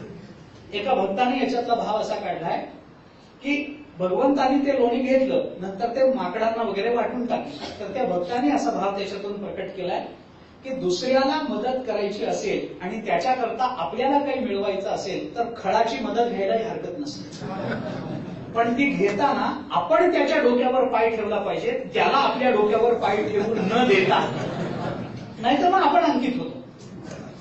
मग भगवान म्हणाले ठीक आहे. त्याने उखळाला इथे पटलं. मग उखळाने विचारलं आता पुढे काय. भगवान म्हणाले पुढे काही नाही, आपल्याला बांधूनच टाकले, चला चला म्हणून भगवान त्या उखळाला घेऊन अंगणामध्ये गेले. अंगणामध्ये 2 वृक्ष होते. मी समानशीलता सख्यत्वात कशी परिवर्तित होते हे सांगतो. ते तिथे गेल्यानंतर अंगणामध्ये ते 2 वृक्ष होते. भगवान पलीकडे गेले, उखळ अडकून पडले. त्याच्यातून भगवंताने हे दाखवून दिलं की मी द्वैतातून सहज पार होतो, पण जे खरं पुरुष असतात ते द्वैताचं बंधन करू शकत नाही. मग ते उखळ अडकून पडल्यामुळे भगवंताला जोर लावावा लागला, कारण भगवान बांधले गेलेले होते, त्यामुळे भगवंताला पुढे जाता येत नव्हतं.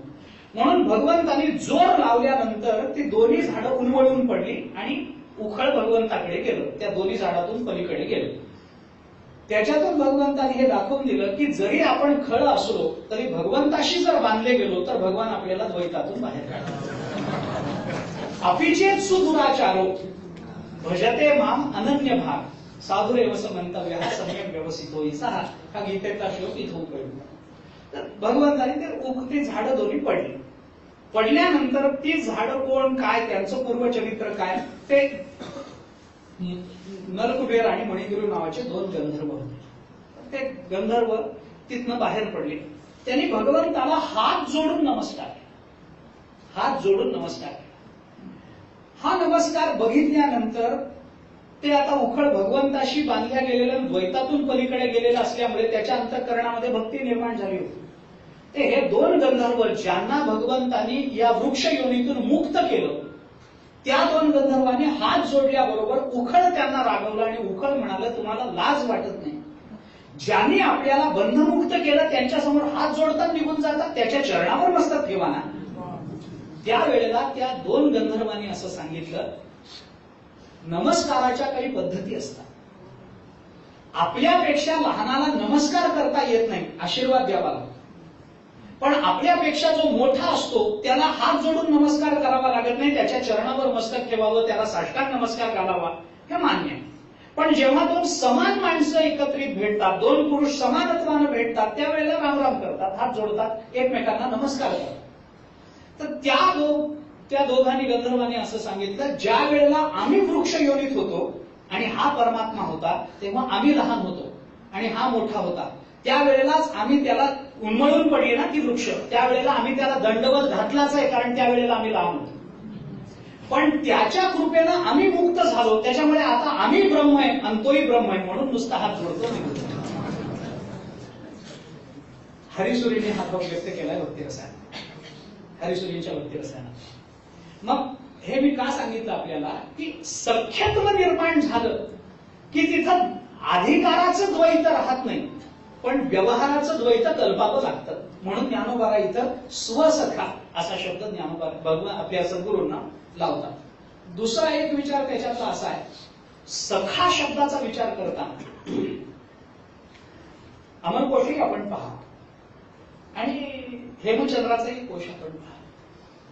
हेमचंद्रांनी सखा शब्दाचा अर्थ करताना स्नेह असा अर्थ केला. स्नेह, सखा म्हणजे काय? वास्तविक संस्कृतामध्ये सखा असा शब्द चालत नाही, सखीन असा शब्द चालतो, इन्नंत शब्द आहे. सखा शब्द चालत नाही, सखा सखो वगैरे असं काही करता येत नाही, इन्नंत शब्द असल्यामुळे सखीन असा शब्द आहे. आणि सखीन असा शब्द इतर इन्नंत शब्दासारखा चालत नाही. सखीन शब्द तोही वेगळा चालतो, अपवादात्मक म्हणून सखीन शब्द स्वतंत्र चालवावा लागतो. आता करीन हा इन्नंत शब्द आहे, तर करीन शब्द जसा चालतो विभक्ती प्रत्ययाच्या दृष्टीनं, तसा सखीन शब्द चालतो का? तर चालत नाही. आपण देव शब्द जसा चालवतो तसाच राम शब्द चालवतो की नाही? कारण आकारांत पुल्लिंगी आहे, आकारांत पुल्लिंगी आहे, म्हणून देव शब्द जसा चालवतो, देव देव देव हा प्रथमा करतो, तसं राम राम राम हा प्रथमा आपण करतोच की नाही? समान चालवतो, आकारांत पुल्लिंगी आहे म्हणून. तसा सखीन हा इन्नंत शब्द आहे, पण इतर इन्नंत जे शब्द आहेत त्यांच्या सखा तो चालत नाही, त्याचं चालणं स्वतंत्रच आहे, म्हणून तर तो सखा आहे. त्याचा सखीन शब्द वेगळाच चालतो. म्हणून आता जे भांडारकरांची वगैरे पुस्तक आहेत की नाही, त्याच्यातल्या दुसऱ्या पुस्तकामध्ये सखीन शब्द अपवाद म्हणून स्वतंत्र चालवून दिला. तर आता मला म्हणजे हे ओघाने सांग, सखा शब्दाचा अर्थ करताना स्नेह असा केला, स्नेह असा केला.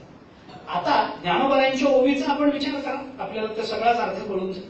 ज्ञानोबराय म्हणतात त्या पद्धतीनं, किंबहुना या भाका द्वैताचा जेतो उपाका फेडोन या कुणी स्वसखा. आता इथं स्व वेगळा करा आणि सखा वेगळा करा. आम्ही कुणाच्या स्वरूपाला प्राप्त झालो? सद्गुरूंच्या स्वरूपात, ब्रह्मस्वरूपात. त्यामुळे ते आणि आम्ही आता वेगळे राहिलो नाही. त्यामुळे आम्हाला हे फेडवलं कुणी? ते जे आहे तेच आम्ही आहोत. म्हणून सद्गुरूंचा वाचकच स्व शब्द आहे. स्व हा शब्द सद्गुरूंचा वाचक आहे. आणि अशा सद्गुरूंनी आम्हाला ते आमचा तो द्वैताचा परिश्रम फेडून दिला. पण कसा फेडला? सखा होऊन फेडला. म्हणजे त्यांनी आमच्यावर प्रेम करून आम्हाला अशा पद्धतीचं किंवा स्नेहानं आम्हाला आमचं वंदन मान्य करून घेतलं, असा अर्थ करावा लागेल. म्हणून भक्ती दृष्टीनं सखा शब्दाचा अर्थ स्नेह करूनही चालेल स्नेहामध्ये, कारण स्नेहामध्ये थोडं चालतं. परिपूर्णता असली तरी थोडी छेडछाड चालते, तिथंच प्रेम असतं. प्रेमामध्ये पूर्णता असूनही छेडछाड चालते तर त्याला प्रेम म्हणा. प्रेमाचं हे लक्षणच केलं. अखंडानंद सरस्वतीने फार गोड चिंतन केलं या संबंधात, फार गोड विचार. स्वामीजींचा विचार खूप गोड. तर थोडं प्रेमामध्ये किती परिपूर्णता आहे, पण तरी थोडी छेडछाड चालतेच. जसं राधा आणि भगवान श्रीकृष्ण, परिपूर्णता आहे, एकरूपता आहे, तरी छेडछाड चालूच आहे. तरी काहीतरी भगवान तिला छेडतातच आहे, ती काहीतरी उत्तर देतेच आहे. ही छेडछाड चालू कधी असते? परिपूर्णतेतच असते. चंद्र पूर्ण झाला तरी सुद्धा त्याच्यावरचा काळा डाग असतोच. ती छेडछाड चालतच असते. तसं स्वसखा म्हणण्यामध्ये स्व शब्द जर सद्गुरूंचा वाचक केला तर सद्गुरूंनी आम्हाला हे परिश्रम फेडून आम्हाला वंदन कसं करून दिलं? स्नेहाने करून दिलं. कारण प्रेम हे असं असतं की जिथं माहिती असूनही अज्ञान ग्रहण करावं लागतं. प्रेम हा विषयच असा आहे की जिथं ज्ञान आहे पण तरी सुद्धा अज्ञानाचं सोंग घ्यावं लागतं. मी आपल्याला साधं उदाहरण सांगू.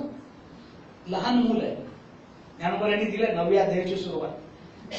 एक लहान मुलं आहे, ते नुकतं चालायला लागलं, पाऊलच टाकलं त्यांचं, चालायला लागलं. ते काही फार व्यवस्थित पडतं असं नाही. ज्ञानोबाराय म्हणतात, बालक बोबडा बोली वाकुडा विचुका पाऊली, ते चोच करून माऊली रिजेचे.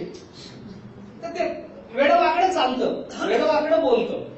तर आता चालणाऱ्या बालकाला बघून आई म्हणते, अरे बाळा चालायला लागला, म्हणजे हिला माहितीच नाही काय की मूल चालतं. आश्चर्य करण्यासारखं काय याच्यामध्ये? अरे आमचं बाळ चालायला लागलं, आमचं बाळ बोलायला लागलं, म्हणजे तुम्हाला अशी खात्री आहे का हे जन्मभर मुकच राहणार आहे म्हणून? जन्माला आलेली सगळीच बालकं बोलतात. तुझी त्याच आईची आधी आलेली आपण ती बोलतातच आहे. ती पहिल्यांदा त्यांचं पाऊल वेडवाकडं पडलेलंच आहे. पण हे कसं आहे, हे प्रेम आहे.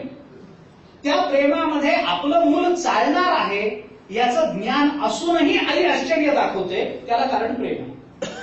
त्याला कारण प्रेम आहे. पण हेच मूल मोठं झालं आणि संध्याकाळी वेळी वाकडी पावलं टाकत घरात आलं, तर आईने असं आश्चर्य करत, बालक बरं ते बोबडं बोलतंय, बोबडं बोलत आणि वेळी वाकडी पावलं टाकत हेच मोठं झालेलं मूल संध्याकाळी घरी आलं, तर ते चोच करून माऊली विषय नाही. कारण का? मग त्याच्याबद्दल प्रेम वाटत नाही, म्हणून तिथं आश्चर्य नाही. लक्षात आलं? या दृष्टीने विचार करा. म्हणून जिथं खरं प्रेम आहे ना, तिथं ज्ञान असूनही अज्ञान पांघरावं लागतं. पांघरलेलं अज्ञान म्हणजे कल्पित द्वैत आहे, आणि असलेलं ज्ञान म्हणजे पारमार्थिकम अद्वैतम द्वैतम भजन हेतवे असं आहे. ते ज्ञानोबाराय स्वसखा या पदातून प्रकट करतात. पुढे ज्ञानोबारायांनी सख्यत्वाचाच विचार सांगताना आपल्या सद्गुरूंच्या संबंधानं सांगितलं, याच्या सख्याची नवाई अंगी एकपणा रूप नाही आणि गुरु शिष्य दुवाळीही पवाडू केला. याच्या सत्यत्वाचं नवल काय आहे ते ज्ञानोबाराय सांगतात. त्या नवलाचा थोडासा विचार करायचा आहे आणि पुढे काही आणखीन विचार आहे, तो विचार सांगायचा आहे. तो उद्याला पाहू. आजच्या पुरता मी थांबतो.